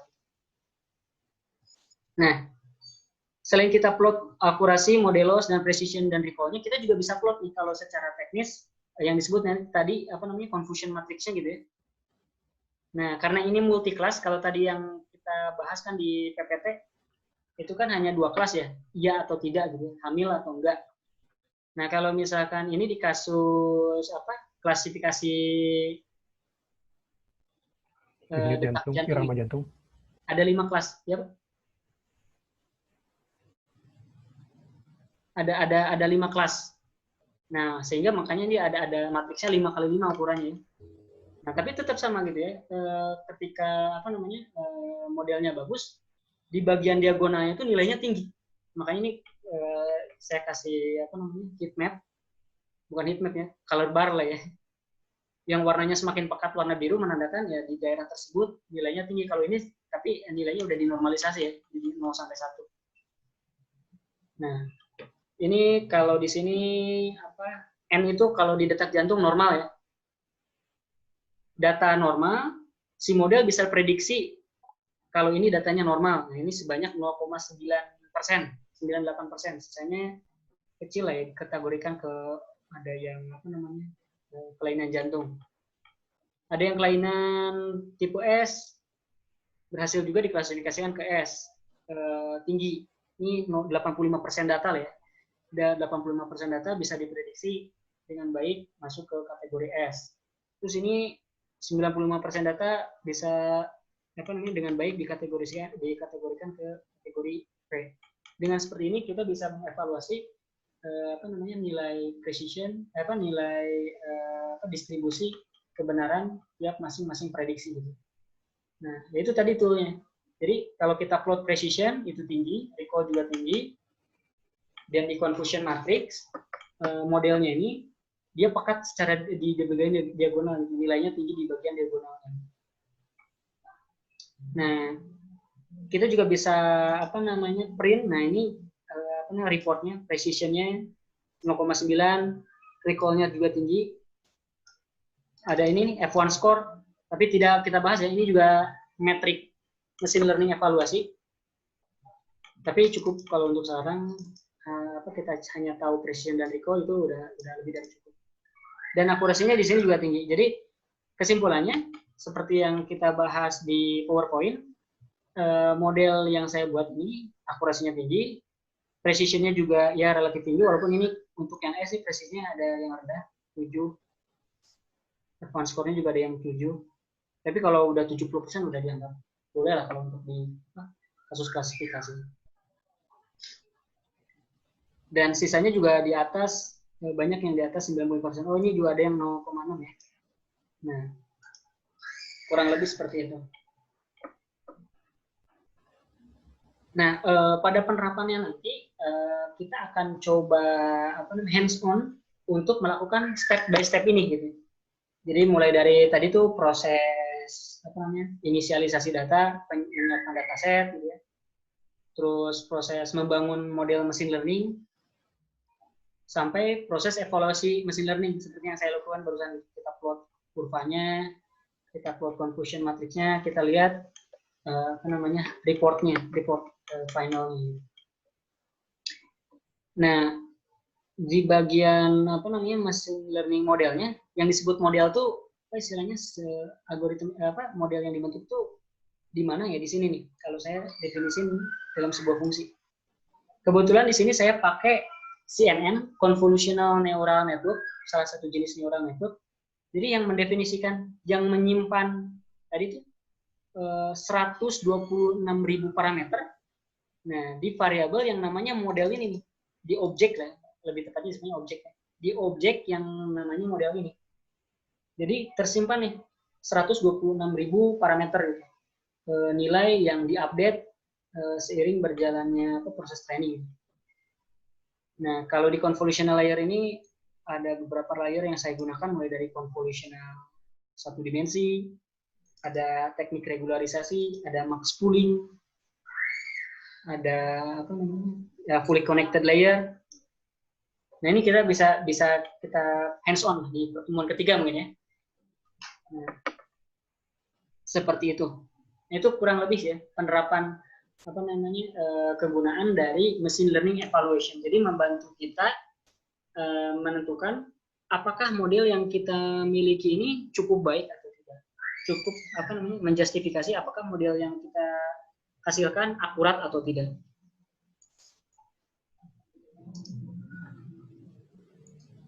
Nah, oke, itu aja sih. Sekarang kita masuk ke diskusi aja. Dari yang dibahas secara teori barusan, kira-kira apa nih yang membingungkan gitu? Karena kalau sekarang kan masih pembahasan konsep, itu pasti banyak yang yang bertanya-tanya seperti apa gitu istilahnya teknisnya. Ada pertanyaan? Untuk yang suara saya masih masuk. Untuk yang tadi yang modeling jantung tadi itu tadi ada kayak garis-garis itu buat nentuin apa tuh Mas? Gambar yang bisa, tadi yang buat tadi mempelajari ritme jantung tadi. Ya. Itu tadi kayak ada yang gambar hijau itu kan pola jantungnya, pola detaknya atau gimana? Oh, yang hijau, yang ada hitam hijau itu. Nah itu ada. Nah. Yang ini? Tadi itu, yang itu ya. Oh iya. Kalau ini sebenarnya plot detak jantungnya. Jadi kurang lebih seperti ini. Mungkin kalau saya ceritain ya.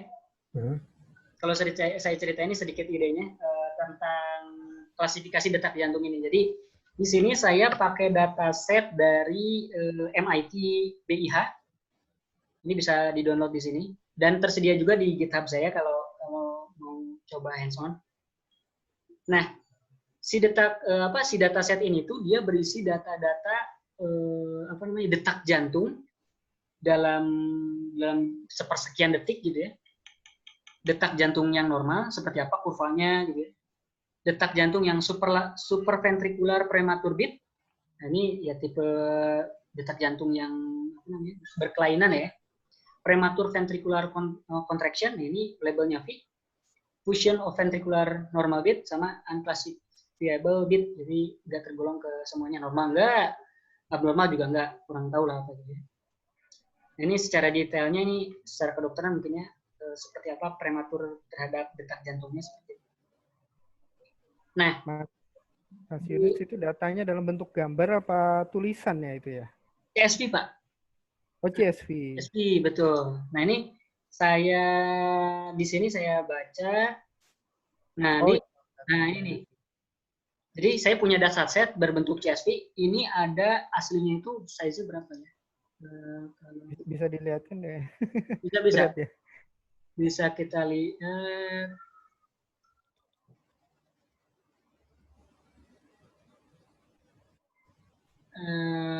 Saya lupa di mana naruh ini. ITBH dataset folder. Oh ya.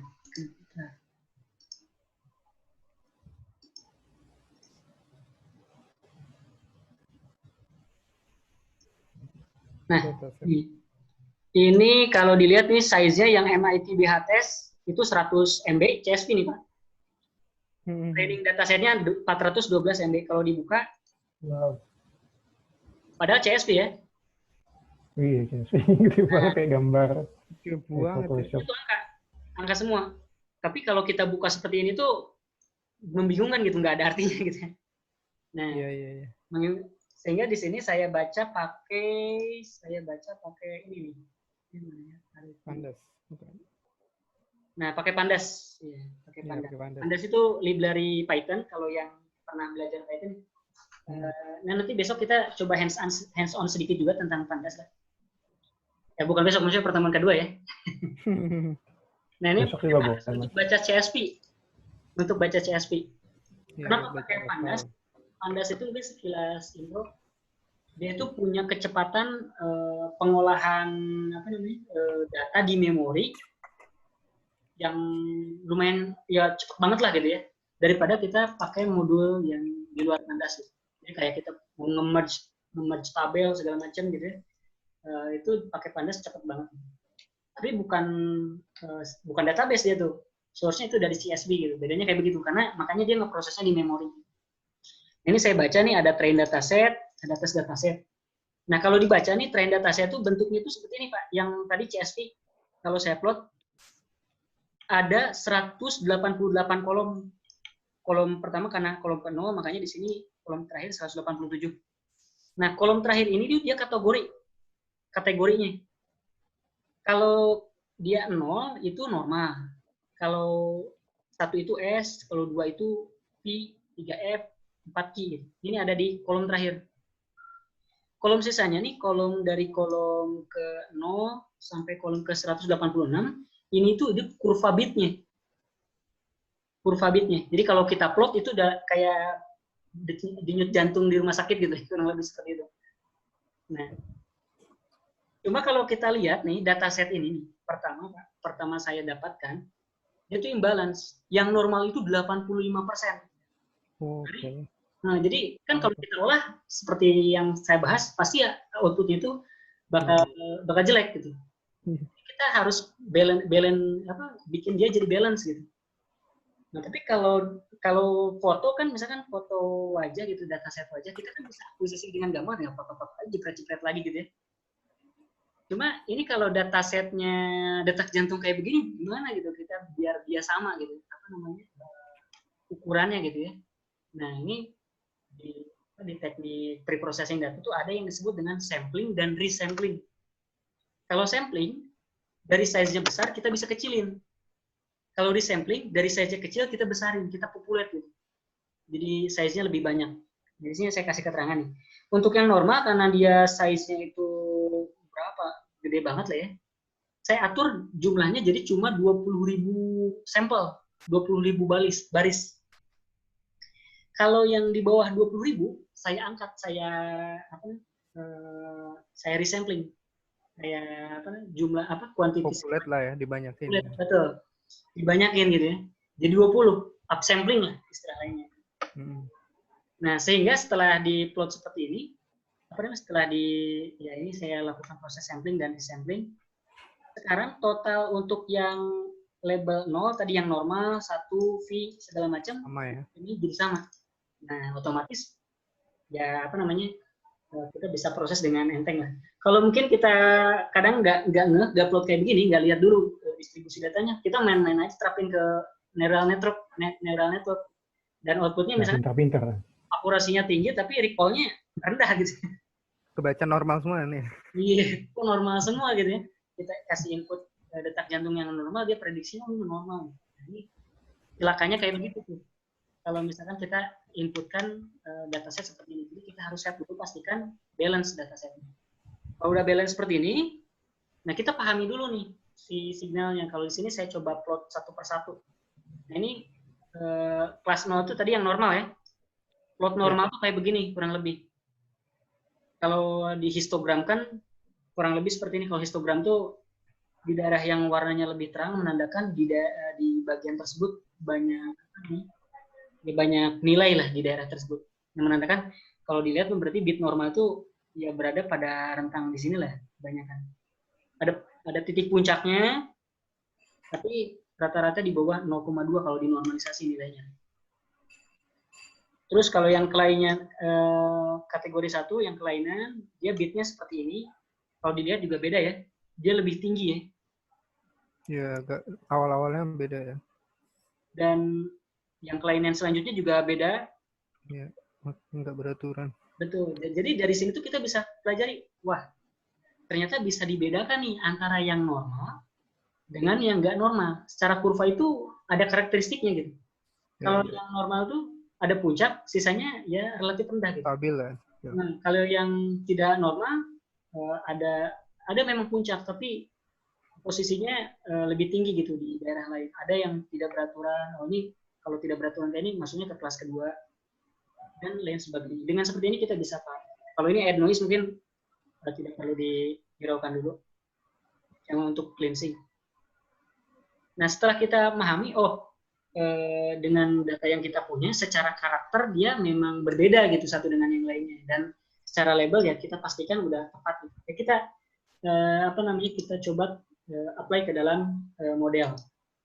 Nah, di sini saya pakai library Keras dengan backend TensorFlow. Nah, pertemuan kedua juga kita akan coba install ini, kita hands on juga. Nah, di sini saya definisiin train dataset. X itu yang inputnya ya, fitur input, yaitu outputnya. Yang tadi tuh kategorinya tuh N, normal, dan lain sebagainya. Yes. Dan saya definisiin juga ininya CNN modelnya. Di sini kebetulan saya nggak pakai nggak pakai di split. Ada tuh teknik split dataset pakai scikit-learn namanya itu.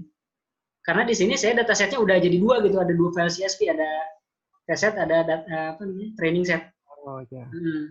Tapi di satu kondisi kita pasti kita gabungin satu CSV nih.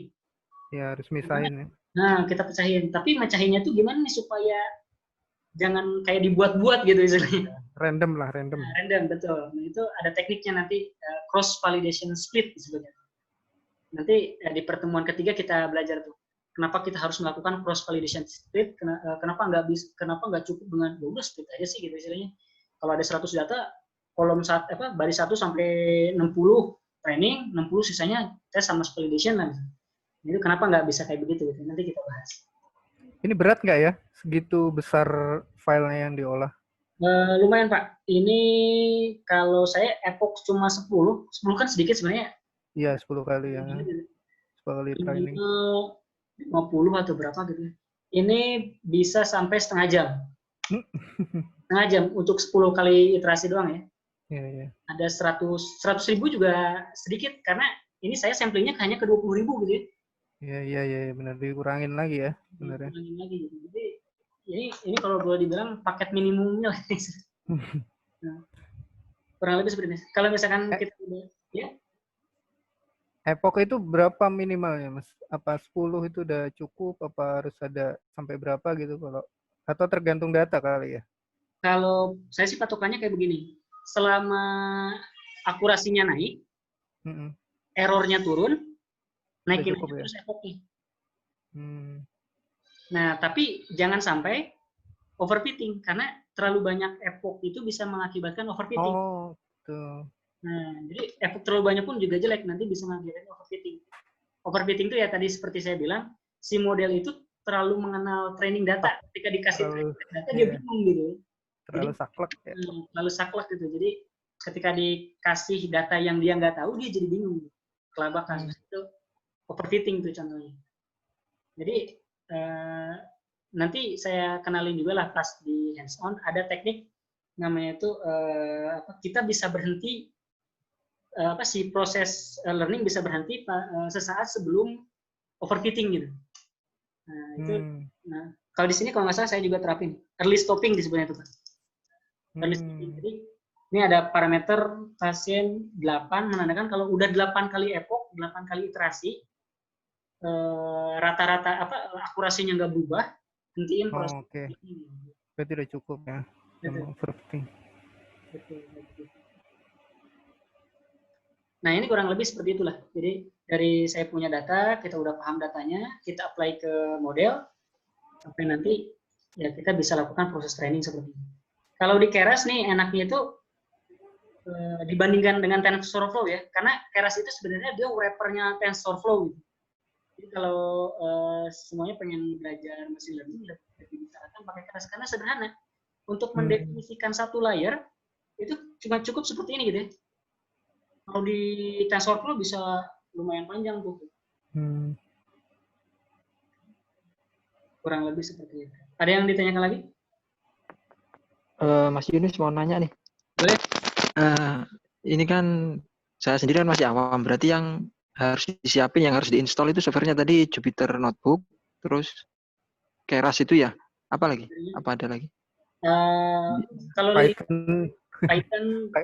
Python-nya harus Oke. Kali ini aja di rangkaian tutorial yang saya kasih kan ada tools itu ya. Itu install aja Anaconda namanya itu. Nah, ya Anaconda udah komplit. Ini saya coba tunjukin dulu ya. Saya coba googling, ada yang disebut. Semuanya di sini pernah pengalaman programming Python, kalau yang nggak pernah nggak apa-apa. Karena di pertemuan kedua kita akan coba pelajari dasarnya juga, benar-benar dari dasar gitu. Nah, Gitu. di apa namanya? Di Python tuh ada distribusi package gitu ya, yang disebut dengan Anaconda. Jadi library segala macam kita bisa download dari sini gitu.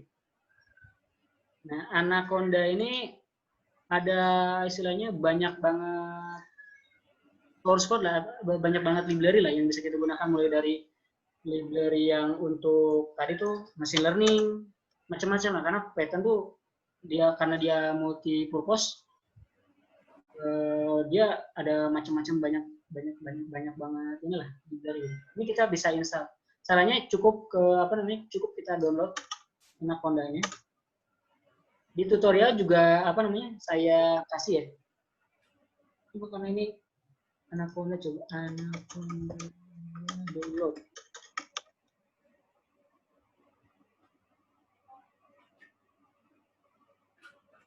Malah film.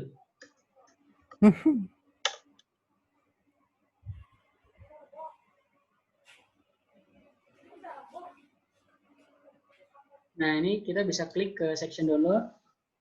Nah, ini kita pilih untuk di Windows, macOS, atau Linux. Jangan ambil yang 2,7 ya. Terus saya pakai yang 3 karena 2,7 udah end of life, supportnya di akhir tahun kemarin. Jadi 2020 ini Python 2,7 pengembangannya udah dihentikan. Kita pakai yang Python 3.7 ini, tinggal diinstal. Ini GUI base gitu. Saya bisa tunjukin nih ketika dijalankan.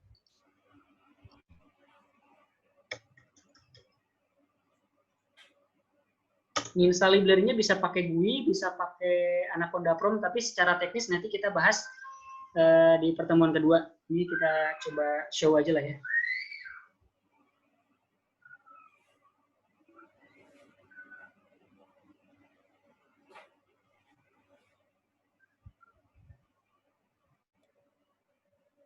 Nah, kalau kita nginstal Anaconda, otomatis tuh keinstall kayak Jupyter Notebook-nya juga, terus package dasar di di Python juga langsung keinstall.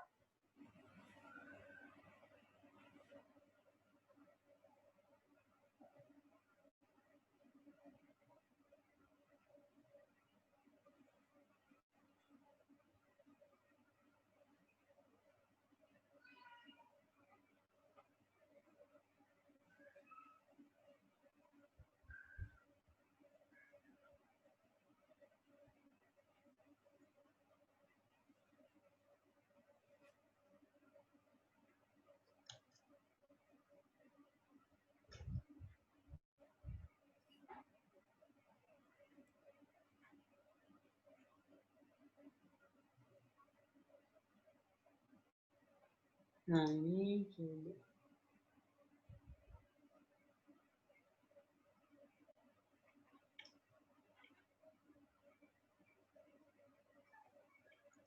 Nah, bentuknya kelihatan nggak?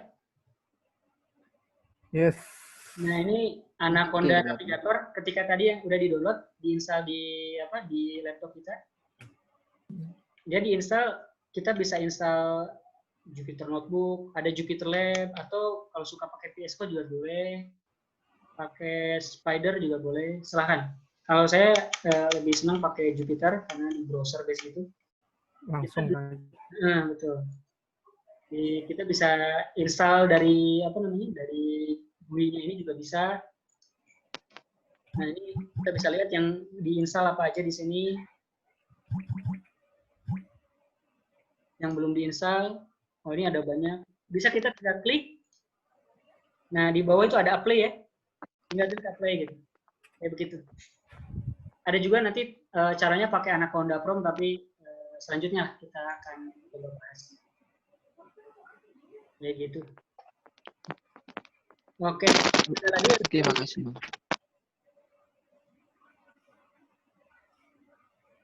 Gimana Mas Avandi? Oh, oke Mas, di copy. Terus gini, kalau untuk apa namanya, yang harus dibuka-buka lagi pelajarannya, kalau di sistem kontrol kan kalkulus diferensial gitu ya. Kalau ini apa lebih ke metode numerik gitu?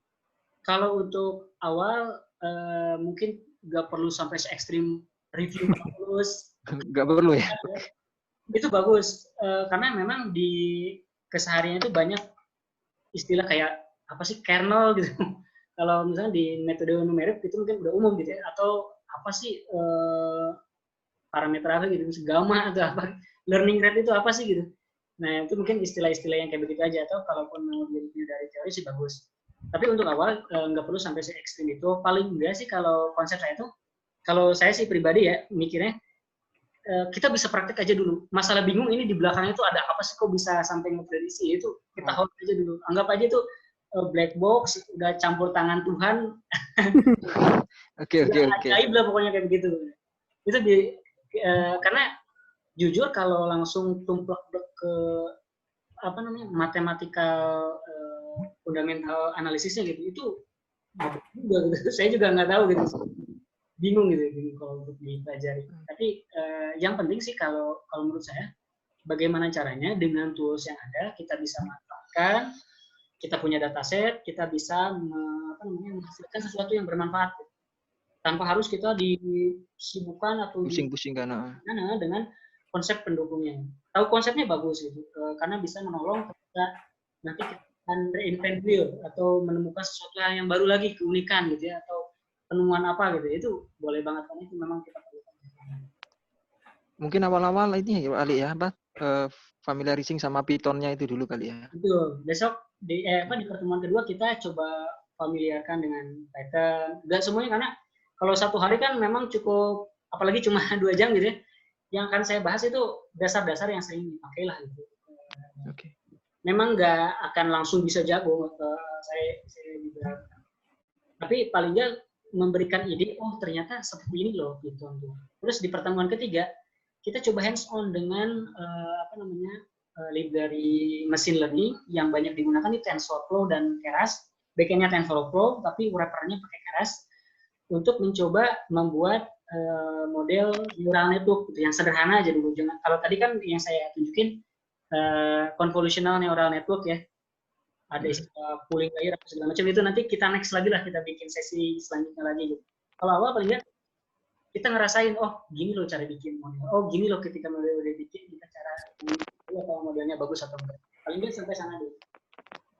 Oke. Makasih Mas Yunus. Okay. Berarti besok itu sudah harus terinstall Jupyter Notebook gitu ya? Apa gimana? Bagusnya sih kalau sudah terinstall. Biar cepat kali ya besok kan? Betul. Cepat besok aja gitu. Kita bahas lah kalau ada yang kesulitan. Tutorialnya juga saya share kan di part ketiga ya. Iya. Part keempat ya, yang alat dan bahan machine learning. Nah itu install Jupyter, install library ada di sana. Okay. Itu kayaknya belum install Keras ya. Belum. Itu udah gampang. Okay. Ya belum ada. Keras belum ada. Kerasnya belum ada ya. Itu bisa pas training juga bisa, atau nanti pas di grup kita bahas aja cara installnya. Gampang. Tinggal tadi kalau suka pakai Anaconda Navigator juga boleh. Kalau pakai Anaconda Chrome juga boleh. Cuma kalau Anaconda Chrome itu pakai kayak command line. Nanti Conda install, ditulis itu Conda install Keras. Itu langsung bisa install. Udah ini aja Mas, evaluasi, mau nanya lagi soal yang sebelumnya. Tadi milih algoritma itu. Kalau untuk yang non numerik macam graph teori gitu pakai yang mana ya? Macam apa Pak, Maaf? Graph teori. Graph teori. Kebetulan saya belum pernah. Itu non numerik kan. Ya mungkin next di pertemuan kedua saya coba cari tahu. Oke.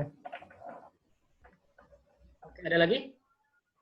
Sama yang itu link nomor 6 itu kayaknya kurang detail dikit.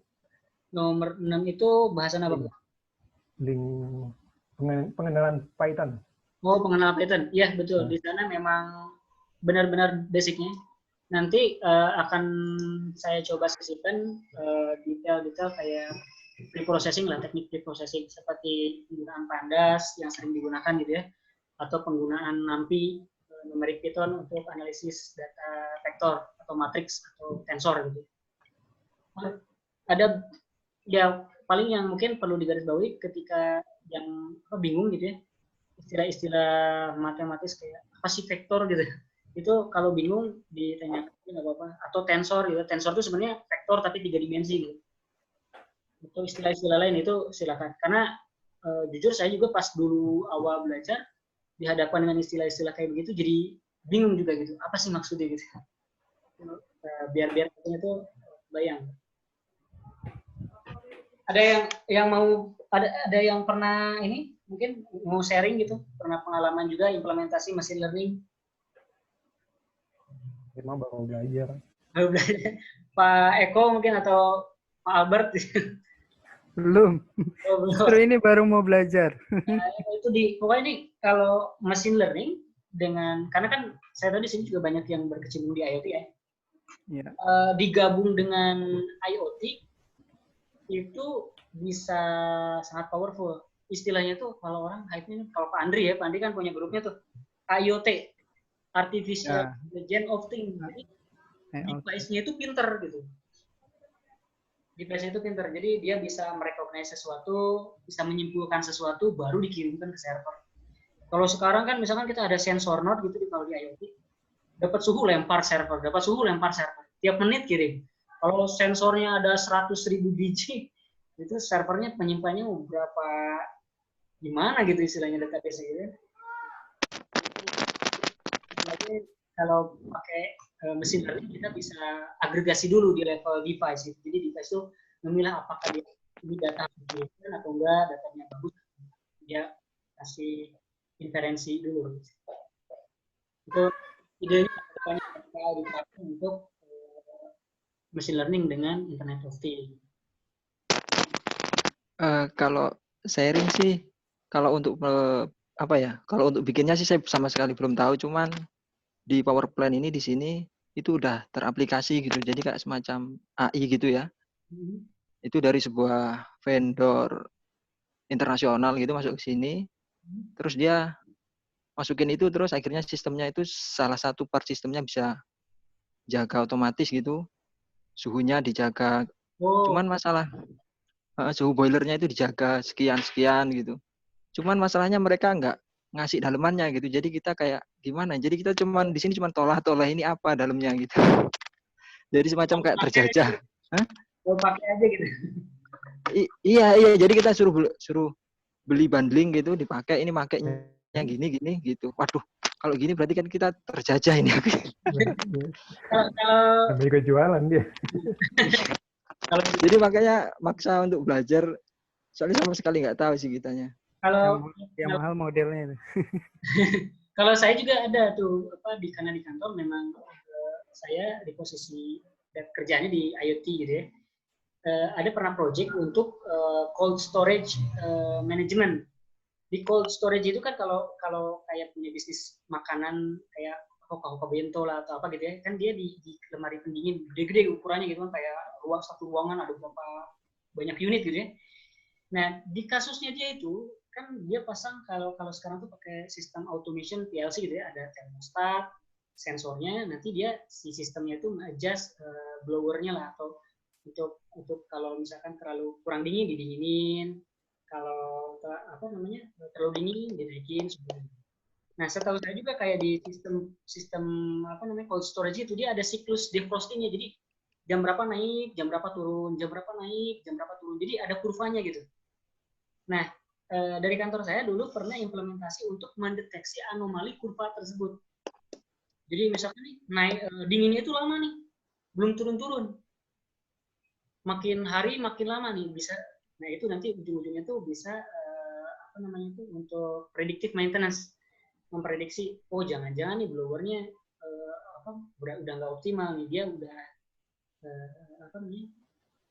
mulai jelek gitu dalam proses mendinginkan cold storage gitu. Bisa sampai seperti itu. Atau misalkan ada anomali sensor utamanya mati gitu. Jadi di pas proses panas dia nggak ngebaca itu di data kebaca ke sistem itu misalkan dingin, dipanasin terus padahal di dalam aslinya itu datanya itu panas. Pernah kejadian kayak begitu di klien yang pernah di handle.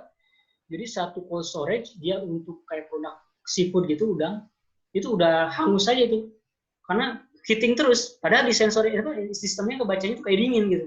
Defrosting, proses pendinginan. Dari defrosting terus proses pendinginan, padahal itu aktualnya ternyata di dalam itu sensornya mati gitu. Nah kalau kayak begitu, nah itu udah aneh kan. Nah itu perlu sistem yang bisa mendeteksi kenapa nih kurvanya kok nggak kayak biasanya. Nah untuk menganalisis apakah kurvanya itu normal atau enggak, kan sama kayak kasusnya yang tadi saya demokan dengan yang heartbeat jantung detection kan. Nah itu sama juga. Untuk deteksi anomali sensor gitu itu masuk regresi atau klasifikasi ya Mas? Anomali itu time series bisa regresi, tapi tergantung datanya time series.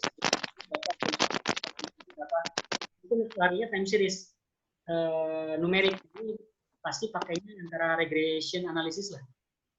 Oke. Tapi bisa juga kita pakai neural network juga untuk melakukan proses pengolahan data time series, bisa aja gitu.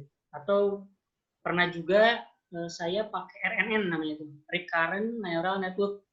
Di recurrent neural network ada tambahin LSTM dan auto encoder untuk anomaly detection juga. Nah itu sebenarnya bukan regression algorithm, dia termasuk neural network algorithm, tapi bisa digunakan untuk anomaly detection. Jadi bisa-bisa aja, tergantung sebenarnya nanti kasusnya seperti apa gitu. Kalau pure kayak predicting, misalnya predicting itu kayak gimana, misalkan kita punya data sensor curah hujan. Kita punya data curah hujan bulan-bulan kemarin. Kita pengen ngeprediksi bulan selanjutnya. Nah, itu kan time series forecasting. Nah, kalau forecasting kayak begitu lebih tepatnya pakai regression analysis. Oke, terima kasih.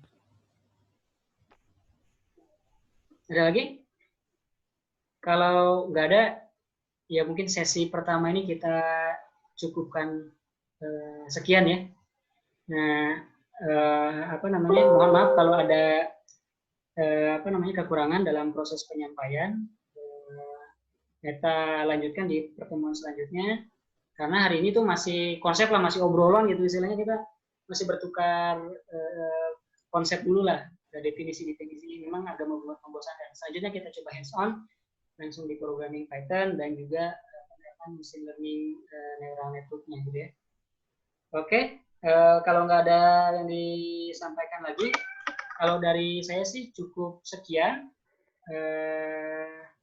Terima kasih banyak semuanya. Yang berikutnya kapan Mas? Besok? Terima kasih Mas Yunus. Terima kasih. Ya, kalau berikutnya kita obrolin di grup lah. Kesepakatan aja ya, karena ternyata kalau kita ambil satu tab ada yang nggak bisa gimana gitu ya. Kalau weekday malam juga boleh sih, walaupun kemarin kita polling kan untuk hari ini weekend ya. Kalau selanjutnya mau weekday malam besok atau malam lusanya lagi juga boleh. Itu yang penting perjanjian bareng aja. Karena saya ini juga baru pertama kali ngadain, belum tahu nih anaknya gimana, apakah pas di announce kayak di sosmed, di Facebook gitu, udah ditentuin dulu waktunya atau gimana gitu. Saya juga kepikiran lebih baik kayaknya ditentuin dulu waktunya, jadi biar orang masuk slot, oh saya pengen waktu hari ini lebih enak kayak begitu kayaknya ya. Jadi untuk sekarang yang hadir ada berapa nih? 1, 2, 3. Ini ada tadi sih ada 10 ya? 3 enggak nyampe 10 kayaknya. Iya 9. Ya, tadi ada yang izin lip 1. Si Mas Egi juga nggak ikut. Oke, paling segitu aja. Terima kasih banyak semuanya. Terima kasih banyak Mas. Terima kasih. Terima kasih